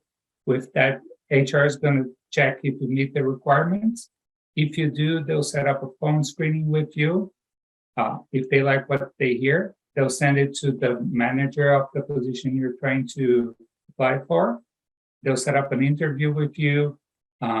We are doing some interviews in person, but we also can do some of them through Zoom if you prefer. After you do your interview, they'll compare the notes from your interview, talk to HR. If everything works out, we'll make you an offer. We also have once you join C First, if you do decide, if you have a friend that wants to work for us, we also have a referral program that will give you $500. If you refer somebody, you get $250 as soon as they're hired, and another $250 if they stay past their probation period of 2 months. And Christine is going to tell you what you can do at C First. My slides. Thanks, Daniel. Move on. So I don't want to take up all our time. So I know, just as Daniel said, we do have an in-house claims department. And because we do a lot of things in-house, that allows us to have a lot of different options for people looking to pursue different career paths at C-First. So not only do we have an in-house claims department, we also have in-house underwriting teams, we have a full accounting team, as well as an operations and administrative team. So within our operations and administrative marketing team, we have receptionist positions, administrative assistants, facility operations, as well as our operations and marketing manager. In our personal lines department, which is actually our largest department staffing-wise, we have positions such as auto agents, personal lines insurance providers, our personal lines processing and data coordination team. We have a personal lines underwriting team, as well as our sales and operations. On the flip side of that is our commercial team. And we have in that team, we have commercial assistants, we have commercial producers, data coordinators, commercial processors, commercial underwriting team, as well as some supervisor and management positions in that department. In claims, we're really very lucky to have our in-house claims assistants, claims examiners, claims adjusters, and a claims manager. So our claims manager has actually worked in the industry for a number of years as a very respected individual like Gayon, and he has worked for a number of insurance companies as well as adjusting firms. So we're very lucky to have him on board there. In our accounting department, we have accounts receivables, accountants, payroll coordinators, and controllers. So I know that was a big long list, but really what it shows is that there's a number of different avenues for people who are looking to come into the insurance industry or who might already be in the industry and want to pursue their career path through C-First. One of the big things that we do is promote from within. So staff that come in at, say, an entry-level position as an auto agent have an opportunity to learn a little bit about insurance and then decide where they want to go. Do they want to go into underwriting? Do they want to go into claims? Do they want to stay in personalized or move into commercial? So there's lots of different opportunities to continue your education and to grow within that role. Those jobs also have a wide variety of both in-office as well as remote opportunities. Typically, client-facing opportunities are in-office, whereas I know our processing teams, our underwriting teams, primarily our claims team, they are all operating either as a hybrid model or remotely. So there's lots of different opportunities in there for that. When we get looking at salary ranges, they really vary depending on the position. But primarily when staff are coming in at an entry-level position, depending on if it's admin or an auto agent, they'll start somewhere around the $40,000 mark. And then depending on where you're actually going with your career, it can go all the way up into, the $90,000 mark, depending on if you're a senior underwriter, that sort of thing. So there's a wide range of salaries in there, depending on a person's experience, their licensing, and what position they're in within the company. As I touched on, career path-wise, really we like to promote from within. So we sit down annually with staff and do a formal review process that talks about how we've done for the year, what our short-term goals are for the next year, as well as supervisors really look and managers look at what are your long-term goals? What are you passionate about? Where are you wanting to take your career within the industry and within our company? And we look at how we can help you achieve that. A prime example is we had an auto agent who really wanted to go into fleet and garage insurance. And so we said, okay, show us what that could look like. And so that person is now managing our fleet and garage book of business. So we really want to work with people about something that they're passionate about and what that looks like for them. For an entry-level position, you'd be looking at your level 1 license. There's many different ways to get that license, but that gets you in the door where you can be talking to clients. We do start agents as green. They would do their licensing within the company. Having your license already is an asset, but it's not always a requirement depending on the position. And then once you're in the company, C-First does help support staff financially by paying for those courses, whether or not they're CAID courses, CIP courses, to continue your education onto your level 2 licensing for that. what we look for in employees. So this is something that, you know, is really very near and dear to me. I do a lot of hiring. So we're really looking for a positive attitude, somebody that works well with others, that is a real team player and has a willingness to help others around them. Whether or not it's a coworker or a client, we want to go that extra mile to really try and support each other and create a positive work environment for everybody. Somebody who's got great customer service skills, especially when you're working on a frontline position, you're talking to people all day long. So we want somebody that really enjoys working with people. If you're on a back-end position, having analytics, that's really great for that position as well. Strong communication skills, whether or not it's written, verbal, as well as listening. Listening is a big part of what we do in insurance, is listening to the client. What do they truly need, and getting to the bottom of how we can help them. Somebody that presents themselves professionally and has excellent organizational and time management skills. That's something that's really important in insurance, as well as a strong attention to detail. Computer proficiency is all of what we do in insurance now is on computers, so having some computer literacy is definitely a must this day and age, but we don't expect you to know every single program out there. Daniel's actually been somebody that's been teaching me a lot of great new programs in computers, so somebody that's got some initiative and creativity and the willingness to learn is also something that we're looking for here. If people have a financial background, that also plays well into an underwriting position, a claims position in insurance as well, just because you've got some experience dealing with clients and looking at financial statements and contracts, that sort of thing. The perks of working at CFirst, I really can't say enough. I've been here 15 years and I love it.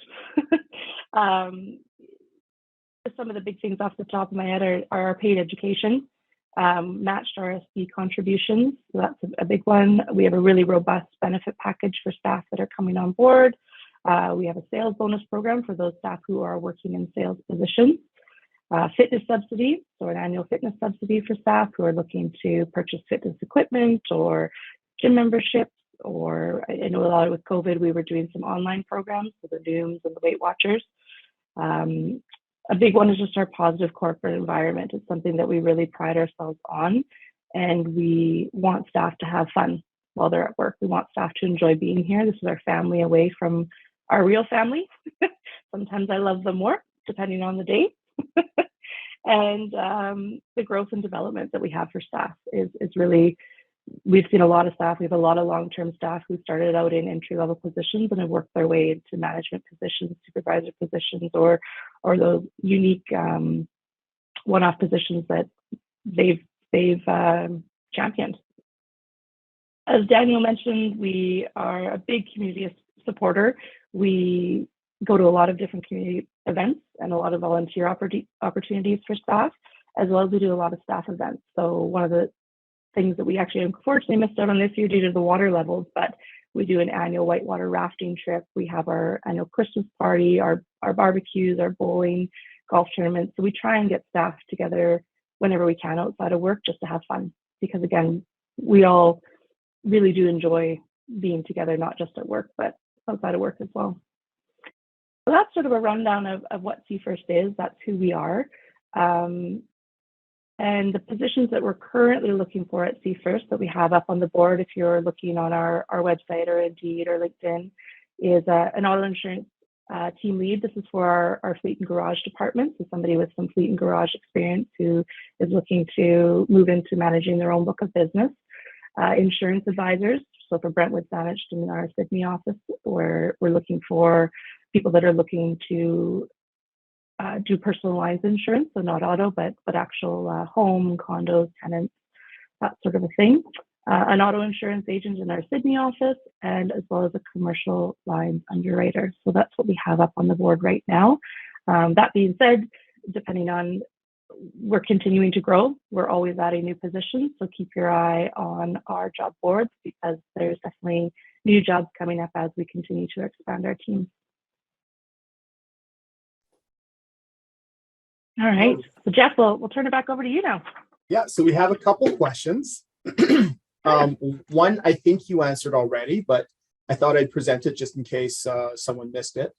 From Abdullah, want to know, would your company provide a level 1 or 2 insurance license for new applicants? How would you consider applications without these requirements in job posts? Yeah, so we couple of different things in there. So we definitely look at when somebody's applying, it depends on the role they're applying for. So if they're applying for a senior level position, then we would like them to be licensed before they start.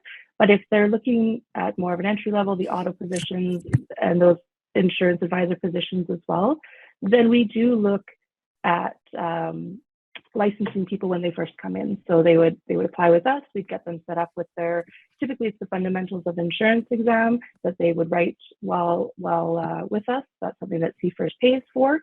And then as people continue on with their careers, if they already have a level 1 and they're wanting to get their level 2 license, we support that as well.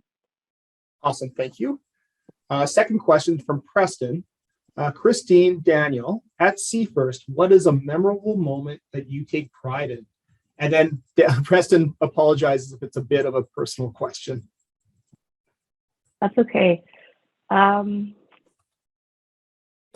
think for me, as a supervisor then into a management position now, I think the most pride I take is those days when you see your staff grow in the positions where they are, where they surpass me in their knowledge, their expertise, when they're helping others. And I think that for me as a manager, that's always when I get the most excited is when I see my team succeed in the goals that they've set or the tasks that they're working towards and where they're growing as a person, and whether or not personally or in their career. I think that's really why I get up in the morning and why I go to work. Nice. Well, I haven't been in the company much, but I come from the hotel industry. I have almost 18 years of hotel management experience, and this is my first time outside of the tourism industry. And I'm one of the ones that got away, right? And one evening, my director called me, Dan Olive, and he said, "Oh, do you know what happened? Our alarm rang, and I can't get to the cameras." And being a hotel person, I hopped in my car and I ran over to the office to see what was happening. Nothing was happening, and I called him. It was like Friday at midnight, right? And he said, "What the hell are you doing there? We're an insurance company. You don't have to go. Somebody takes the whole thing. We'll just say, well, it's my thing, right? Like it's a hotel person's thing." And he was so worried. He's like, "Please don't do that. It's okay. We got you, right? Like you don't have to have that level of stress anymore, right?" And for me, that was amazing because nobody has ever said that to me, right? Like, and yeah, and I really felt really welcomed by everybody. Like Christine has been a part of my continued growth in the company, and it's been amazing so far. Awesome, thank you. One of the things I wanted to know, and really it comes down to, I didn't realize just how large CFirst was, and I also didn't realize that you were primarily like a BC company, which is really cool. You know, what are some of the benefits that you see in working for a local company, a locally based company? I think one of the big benefits that I see is that the partners are really invested in the community. So because we have local owners who live and work in our communities, they're really invested in each and every individual that comes to the door. So we talk a lot about in insurance that it's about creating relationships with people. It's not about just selling a product. It's really about building that relationship with that person so that at the end of the day, they know that we've got their back and that we're going to be there to help them when they need it. And I think that really starts at the top, and that's something that our partners have really instilled in us as a company, is to care about our community. One of the things that we did during COVID when everything was shut down was do a pay it forward campaign. So CFirst said to their staff, "You guys go out and buy gift cards for businesses that are currently had to shut their doors so that we can help keep them afloat. And for every gift card a staff member bought, CFirst matched that." So we really tried to support those small businesses in our community. And I think because we are, I call us a small and a large company. Yes, we've got a lot of staff, but still at our heart, we're that local small brokerage that's on the ground with the people that we really want to be a part of that community and give back whenever we can. And I think that that's something that is a little bit different about being that local brokerage. Okay. Thank you for that, because I do think that, you know, there is a difference between a large corporate conglomerate and something that is local and close. So thank you for that. Question from Derek: is there opportunity to invest in your company?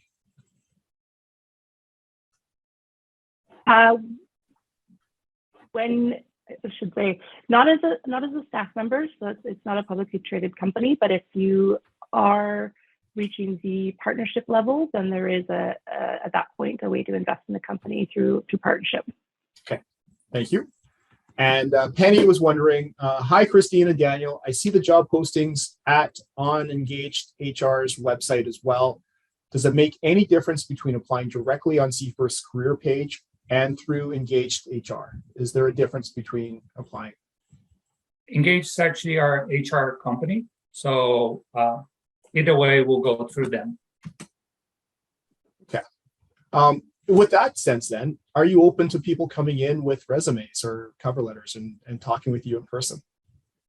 Always. If somebody is wanting to come in and shake a hand and meet in person, then we're always open to that. My one suggestion of that would be to just call ahead and just make sure that one of us is going to be there, because we do work in that hybrid model. So if they're wanting to actually meet with a manager of that department, it's good to know, just a call just to find out when they're going to be in the office so that they can actually meet them. Okay. Or that's always the best way to hand in a resume anyway. Sure. And on that level, Christine, then, are all the positions hybrid, or are there some that are in office, some that are completely remote? How does that work? Mm-hmm. So our auto agents are in office positions just because they are dealing with ICBC insurance. They have their materials that are in office and they need to be in office. Our insurance advisor positions, we do have some agents that prefer to work fully in the office. We do have some that are working a hybrid model. Our remote positions are we have a few remote agents. One's in Inverness, one's over in not Shuswap, she's over at Whistler. I apologize, Squamish. I thought Shuswap was Squamish.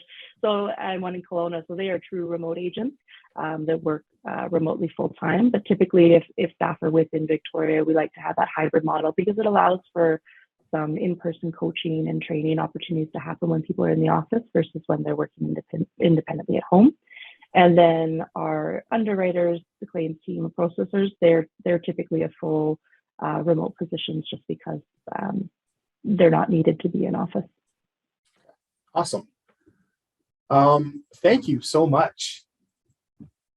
Preston wrote, respect. I find it heartwarming to hear those stories. So, and again, I agree. I think there's a good feeling to sort of that company that you guys are running and the local feel and how responsive you seem to be to employees. Yeah, it's a really, I can't say enough how much I enjoy working here. I did leave for a very brief period to go try working for driver's licensing, and it really made me realize how great CFirst was as a company and how supportive they are of us building our careers and just personally how supportive they are as well. I mean, you can walk into any partner's office and they know the names of your kids. They ask you how your weekend went because you get to see them face to face. And I think for me, that's a really neat part of working for a locally owned brokerage. Yeah, absolutely. Derek put in the chat, I find your company very down to earth. Yeah. Jeff, yeah, that's very true. Yeah. You'll find the partners kicking back. Yeah. I joke with the partners that CFirst is a quiet giant, right? Like they're huge. They make all this effort. They put so much money into the community when they do stuff, when they support people, right? Like when they support events, and they don't like to brag about it, right? And I need to do their marketing. And sometimes they say, hey, let's put a banner about this. And they're like, no, it's okay. We do it because we like it, right? Like they don't like to pat themselves in the back, but they do so much. Well, thank you so much. And for a company that doesn't want to tap themselves on the back, you guys gave a fantastic presentation today. So thank you so much. Thank you. Oh, and thank you for having us. It's been great to be here. Oh, awesome. Not a problem. And yeah, we'd love to have you back if there's an opportunity again. Of course. Anytime. That's great. Let us know. Okay. Thank you so much, Christine. Thank you, you, Daniel, for being here and taking part. Have a good day. Yeah, you too. Take care, all everyone. the best. Enjoy the weather. Oh, you too. Yeah. And if anyone has any further questions, our emails are very simple. It's our first initial with our last name at cfirstinsurance.com, or we're both on LinkedIn as well. So feel free to send us through questions if you want a little bit more information about the company or positions. Do you mind tossing that in the chat, your emails? Yeah, for sure. Sounds Awesome. great. Will do. Thank you so much. Thank you. Oh, awesome. Okay, Daniel, Christine, that was amazing. Thank you so much. I'm very happy that you were able to join us and share all the information from CFirst. Last up today, but definitely not least, we have Kira Harris from Sun Life Financial. Hi, Kira. Hi, everyone. How are you today? I'm good. Awesome. I hope everyone can, we've been sitting a bit. Let's shake it off. Yeah, maybe get up and do a little wiggle or something. But don't worry, Kira, I'm sure you're going to dazzle us with your presentation. No pressure, right? No pressure at all. Is everyone able to come off of mute if they want? You're okay with the questions that way? Yeah, so I was just going to say if that feature is turned on, I'm more than happy to have anyone come off mute and ask a question while I'm going through the slides. I'd be happy to stop and answer them when that question is in your head. I'm going to share my screen here.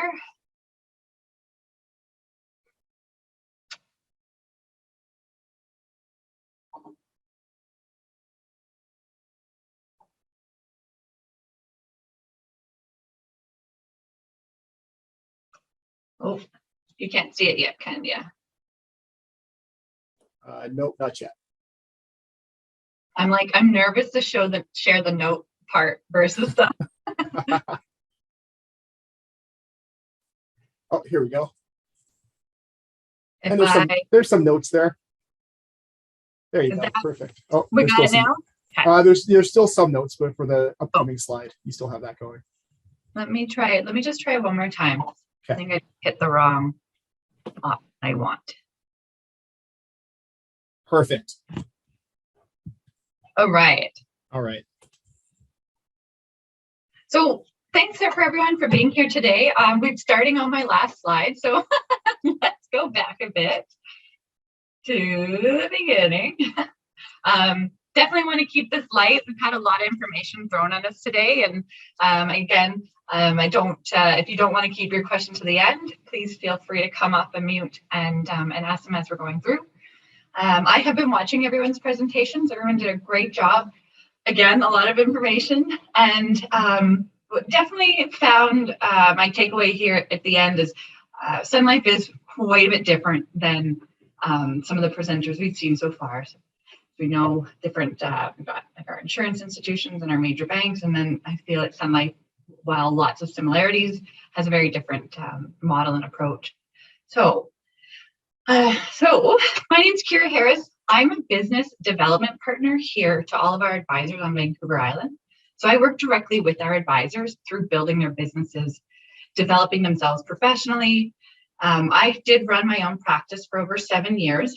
I loved it. And now I thought I wanted to try my hand at this management position and be able to share all my experiences with the advisors that I get to coach and mentor. And I'm excited to share with you guys today what Sun Life has to offer.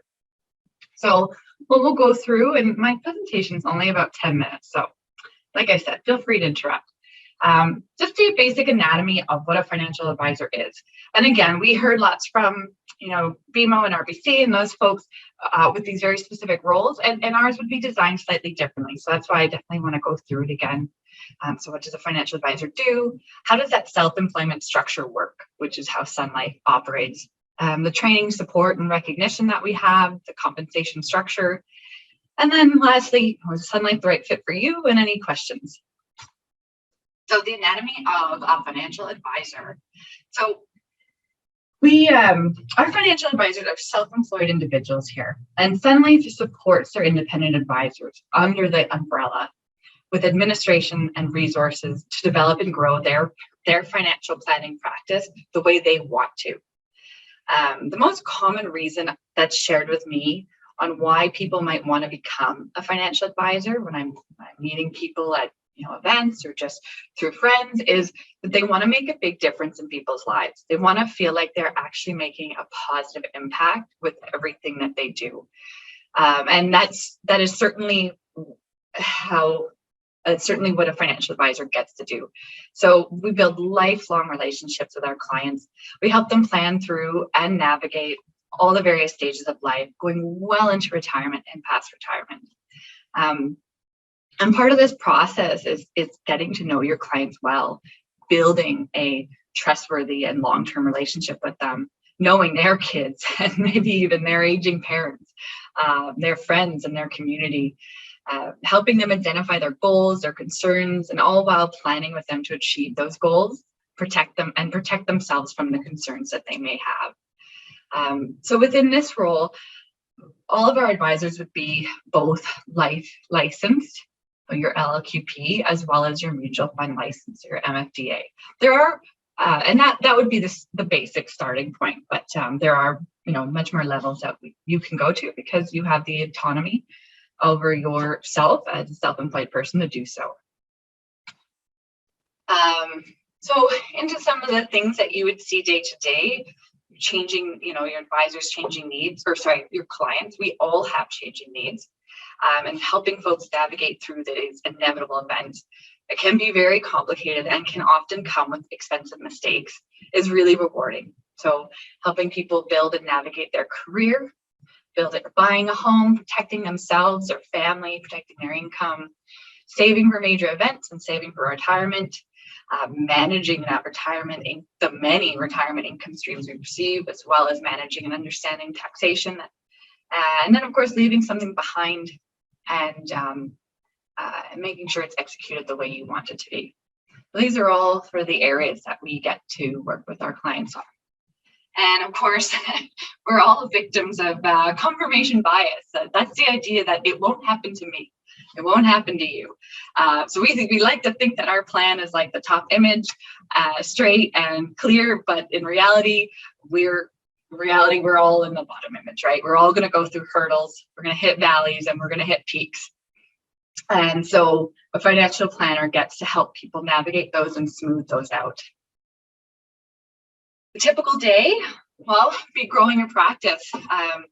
Our advisors would always receive a block of business and ongoing to work with and start with, as well as prospecting and asking for referrals for your own organic growth. Establishing yourself as a reliable pillar in the community. A lot of advisors are very motivated to be a resource for those around them. And because you're in business for yourself, you embody what it is that you believe in and your values and your community, who you identify with and who you want to help. So you get to be very, you are, this isn't head office. You are the business. So providing trusted advice around setting and achieving financial and personal goals, working with specialists to develop financial recommendations. For example, estate planning, insurance planning, taxation specialists, investment specialists, and then your own professional development and practice acquisition. You'd have all of these sort of specialists with you at any time that is needed. So, and as I sort of was trying to say, you're in business for yourself, but you're not by yourself. So this means that you are your own boss. And with that said, we strive to provide all the hands-on training and support and resources that you may need, that you can really focus on your client. Will we help keep the focus on you developing your skills and growing your practice? Well, I'm dedicated to onboarding, growth, and development of all my advisors for as long and as much as they need. And some of these things would be learning and perfecting their sales process, understanding and building structure for compliance, prospecting and referrals, so practice and developing those skills, those hard skills, and handling objections. Of course, product knowledge, financial digital technology. Everyone's going through some major technological changes within companies, especially within the financial industry, and it can be tough to adopt all these new things and learn how to use them really well. We have a lot of support on people integrating these into their practices and getting the most out of them. Of course, practice management, so just understanding your day-to-day and putting processes in place so you're not always having to make it up as you go, and preparing and presenting those recommendations for your clients and closing those sales. These are all the skills and tools and processes that we really help focus on while you're focusing on your client. And to get a little more tactile of those skills, we go through a lot of role play with our advisors, as well as with other experienced leaders and experienced established advisors in the industry.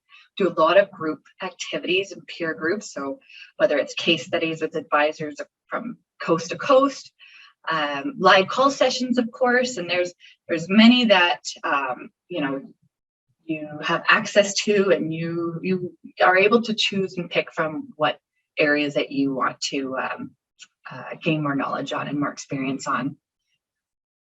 Myself, in the first few, usually just in the first year, sit in on some joint client meetings, help with language, help provide feedback afterwards, and also be able to take over the wheel should anyone feel that that's needed when they first get started. Case review and preparation. So I often have my advisors coming to me and saying, this is my client and this is what I think they need, and we vet it. We make sure that we've explored all possibilities and they're very confident going into their meetings. And then, of course, for themselves, creating that business plan and those action plans to help you set up your goals, stay on track, and grow the kind of business that, like I said, you want to have. And just to sort of summarize all these pieces of support I've mentioned, they obviously come in just a wide variety of learning models. So there are the virtual classrooms, the live sort of classroom features. Obviously, there is the aura of modules and certificates and then continued education that you'd have access to, one-on-one education and coaching with your managers, your business partners, a lot of support in your own self-study, and then access to those specialized, very specific support leaders.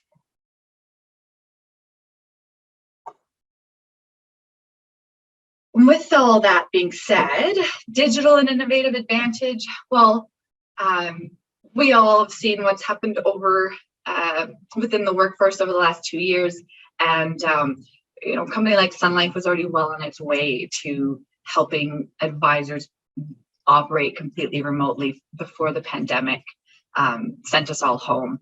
And so this implementation of digital ability has only been accelerated from the pandemic. I would say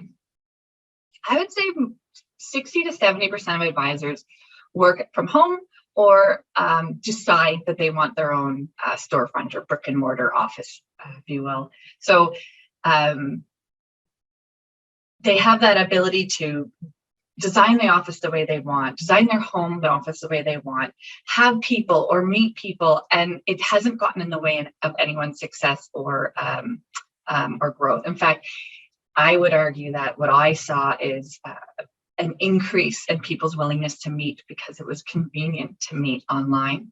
It meant no babysitter, it meant no traffic, it meant no waiting room. So I've seen sort of an increased willingness and less of that sort of obstacle for the client to overcome in order to meet with their advisors. So all your remote tools to engage with clients and have a remote office, nearly everything that, as per regulation that can be e-signature is e-signature for us now. So much more convenient for clients and for ourselves. We're not having to get wet signatures. For the only real exceptions would be some highly regulated, government forms and stuff like that. Of course, a very robust CRM system, so a client relationship management system. We use Salesforce. Salesforce is the leading one, helping you keep track of your clients, how you get to know about them, what you know about them, opportunities you see in the future, goals that you want to set and be always checking in on and prepared for, all your financial planning tools, and all of these systems are integrated with each other. So you're able to, you know, open up a signature app, and all the data is pre-populated in there and it's ready to go. You're not having to fill out those forms, really reducing a lot of that administration as well.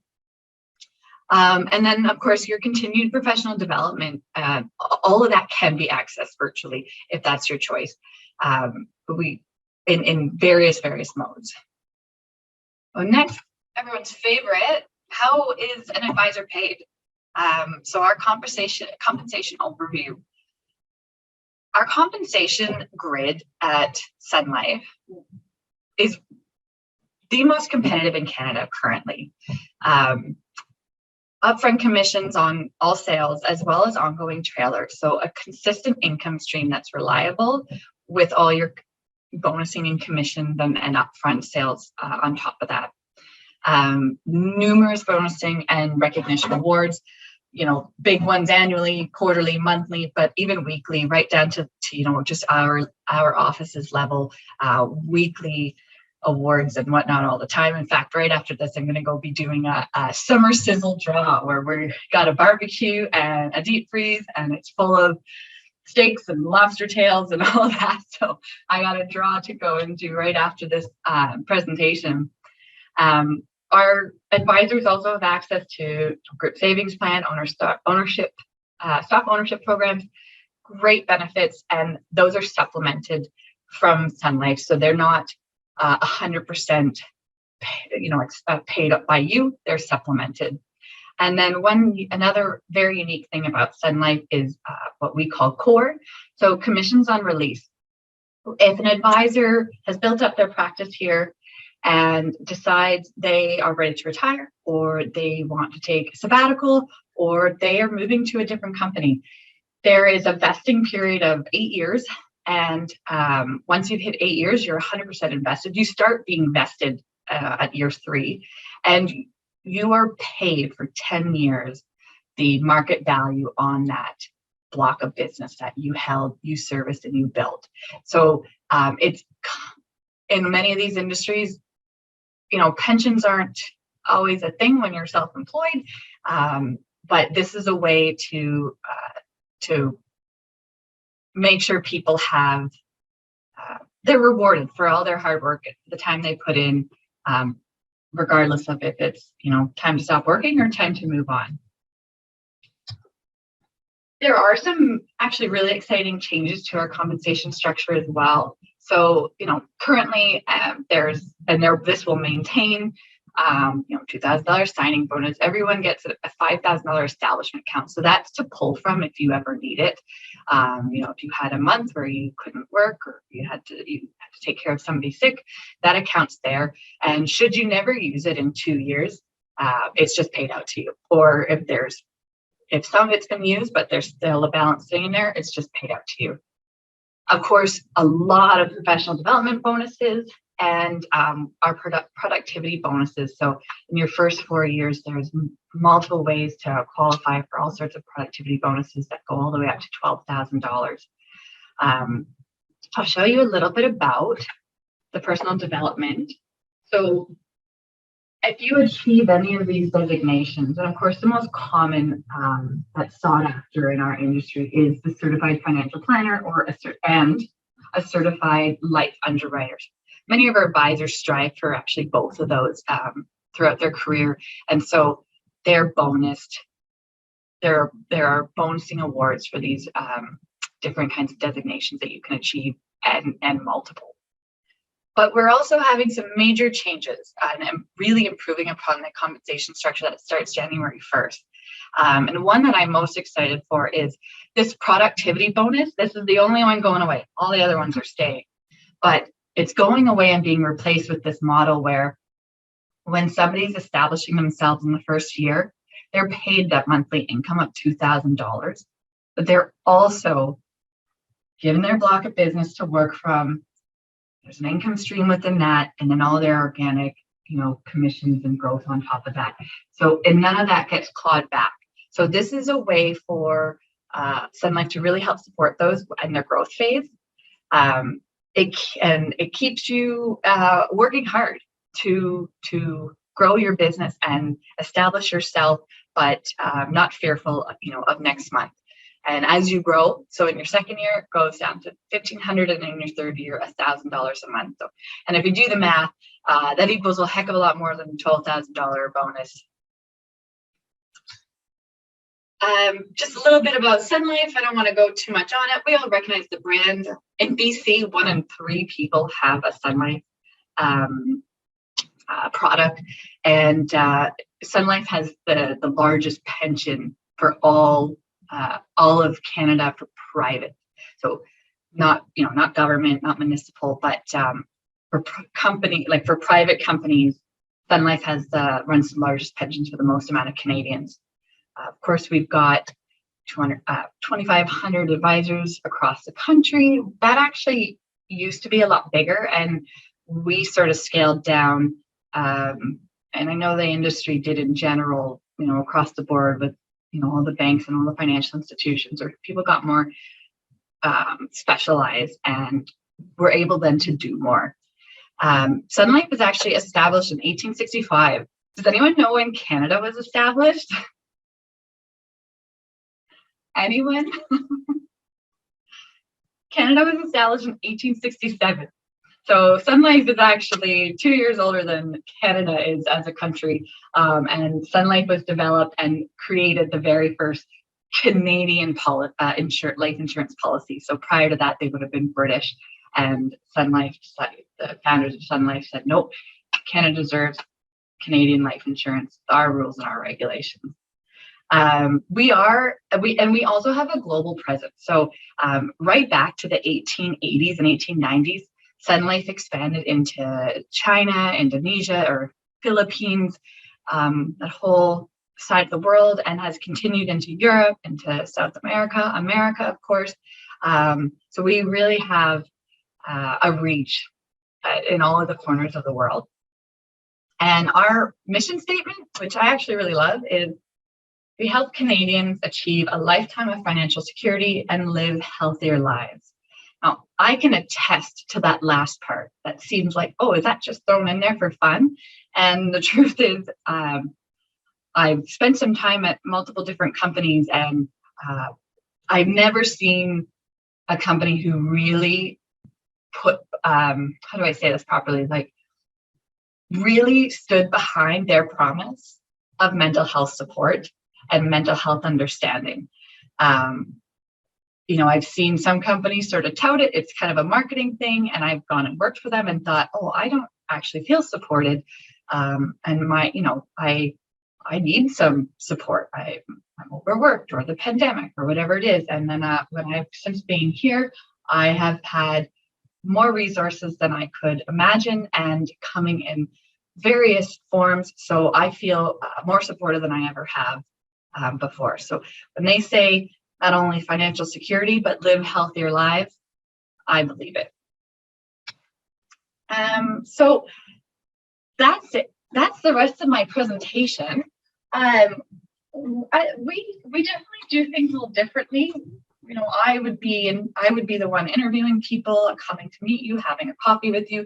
We definitely have a lot more of that personal touch, rather than, someone from Toronto calling you and going through the recruitment process. I would be myself. It would be one of, a fellow manager, maybe our regional vice president, who would all spend time with you, helping you understand how your business would be, determining your readiness, how your role would be structured, your licensing, your compensation, and really what to expect and what is expected. So I'm happy to have a Zoom call or meet you in person and have a coffee to discuss any of these details in more depth. And then, of course, there are more, there's more than just the advisor role. There are a lot of advisors who are looking for associates. They're looking to team. They're looking to take on somebody who maybe would start with a more service-oriented approach, and then be able to develop and grow into the more sales approach to things. We have receptionists and other management roles that are all we're all looking for right now. I've left all my details there, my email address. That cell phone is my work phone, and you are more than welcome to text or call it. And then, of course, you can come find me on LinkedIn and ask me anything there. Awesome. Thank you so much, Kira. That was amazing. I did not realize that Sun Life was essentially a self-employed, like the advisor role is a self-employed role and supported by Sun Life. Yeah. So, and you know, you're going to hear from other advisors around here if you were to reach out and speak to some of them or want me to connect you with some of them that they did the role under a manager. They spent their time in the corporate hustle and bustle and the red tape and all the bureaucracy. And their choice was that they wanted more independence. They didn't want to be micromanaged and they wanted to be in control. Nice. No, I love the different type of structure that Sun Life runs under compared to what we've heard already today. So yeah, and everyone fits into these different models. So this is the alternative for those people, right? Absolutely. So we have a couple questions. That the first one comes from Derek, and he was wondering, as a financial advisor, how would you find your clients? Sorry, say it again. How would you find your clients as a financial advisor if you're trying to build your caseload? How would I find my clients? Well, like prospecting. Okay. We have quite a large block to already mine from, which is definitely something that I was really attracted to. When I very first started in the industry about 7 years ago, I came in with 100%, different company, 100% commission, and not a soul to start working with and practicing on. And that was a big difference for Sun Life. I had this block, people who had contracts, who maybe that advisor had left or had moved cities. So I was able to start practicing and building my confidence, making an income as I prospected. And prospecting was also not only through that block of existing clients, then as I built my relationships with them, it was asking for referrals, it was meeting their families, it was consolidating other assets and whatever they needed. Of course, very involved with a lot of community events and a lot of advisors, because we're so independent. We still spend a lot of time together and do a lot of things together. But for example, a few years ago, I was the head sponsor for Petapalooza. And that was a way for me to get my name out, also show sort of people where my values lie. And advisors will do those sort of things even together, go and sponsor something as a team and, split those costs and be able to represent themselves together. There are some who, are highly invested into maybe Alzheimer's or things like that. And that's how that's the community that they have. I spent 6 years living in Europe and Asia. So I have a really strong community in Victoria of newcomers. And so that was always one that I made sure as I developed that I learned, I sought out the information that was more relevant to them so that I could really be of service to those communities. So does that answer the question? I think so. I think it shows that you're not out there alone, sort of swimming against the current. There is a team approach. There are resources that will connect you with prospective clients.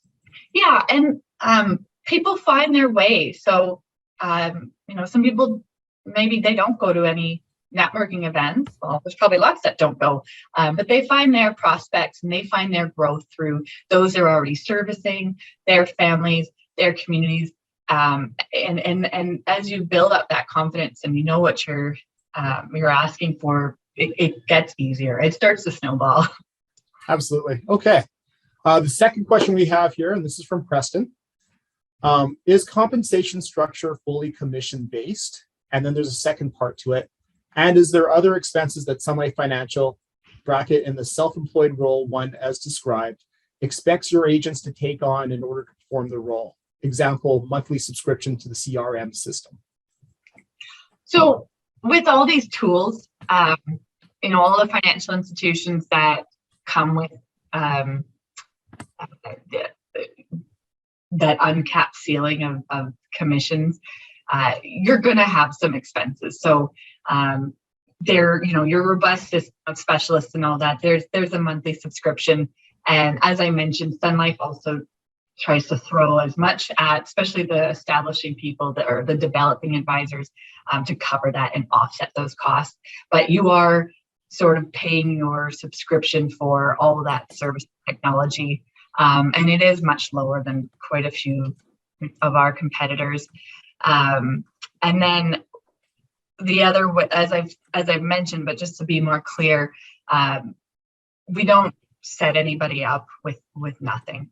We make sure that people got somewhere to start. They've got a block of business. They've got, a couple million to start servicing. They've got a couple hundred families to start, or 100, that could depend on someone's experience level and their comfortability, and would be an in-depth discussion. But certainly, not just saying, okay, you're hired. Here's what you owe us, and we'll see you in a month. But absolutely not. Okay, awesome. Where would someone find roles that are available at Sun Life? Honestly, your best bet is to talk to me, because I know the advisors who potentially want to hire associates or an assistant, executive assistants, as well as I know that internally within the management, there are roles here as well. Some of those would get posted online, but because we're run so individually and as a district, I'd honestly would be better to just reach out and get a coffee with me. Okay, awesome. I know you had your contact information on the last slide. Do you mind tossing in the chat just so that if someone wasn't able to get that, they can grab it through the chat? Of course. Awesome. Oh, and again, thank you, Kira, so much.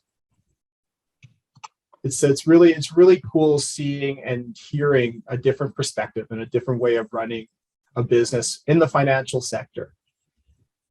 And then just again, to be more clear with I believe Preston's question about like full commission, that's also why Sun Life has put together this new model for the first 3 years of Sun's development to provide an income that you're not going to be living the high life. But what's happened in the historically is you need to learn to be your own self, your own business. So you need that incentive to also be working. And that happens. Watched it happen many times. And so I actually really, really proud of this model, because I think it not only helps support you, but it also helps motivate you to develop what it is that would make you a big success here. And our medium income range for someone at around their 4-year mark is well into the hundreds, 130, 150,000. And then of course, those ceilings keep going. So an advisor who builds up their practice, maybe they bring in some associates and they really build up their team. That can be, it's their choice, and what they put into it dictates the practice they have and the compensation they get and the lifestyle they get to live. Awesome. Oh, again, just the variety. Thank you so much for presenting the side and for sharing the opportunities at Sun Life with us. And again, the structure that you operate under. It's a different way. It's refreshing in some ways. Thank you. Thank you. Oh, okay. Thank you everyone for being here. It is 12:30. So thank you for those that stuck around from 10 o'clock today, because this is amazing. We had some great presentations. Thank you, Kira. Thank you, Christine. Thank you, Wendy and Keely. Thank you, Daniel, David, and Ryan for presenting. Oh, and Susie too, for presenting from Bank of Montreal, BMO, RBC, Megson Fitzpatrick, C First Insurance, and Sun Life Financial. Thank you to Raven and Ali for captioning today. That's amazing. I know that there's a lot of typing today for you, so thank you very much. And again, I just want to reiterate, if you want any help at all applying for any of these positions, or working through interview preparation or anything like that, please reach out to us here at WorkBC. Again, our phone number here in Victoria, 250-388-0858. We're here to help you connect to these opportunities. And again, thank you for taking the time to spend with us to learn about these opportunities today. I hope everyone has a great day, is able to go outside and enjoy the sunlight and, you know, not get too hot out there. But yeah, thank you again for everyone for being here. Thank you again, Kira, so much. And have a great day, everyone. Take care.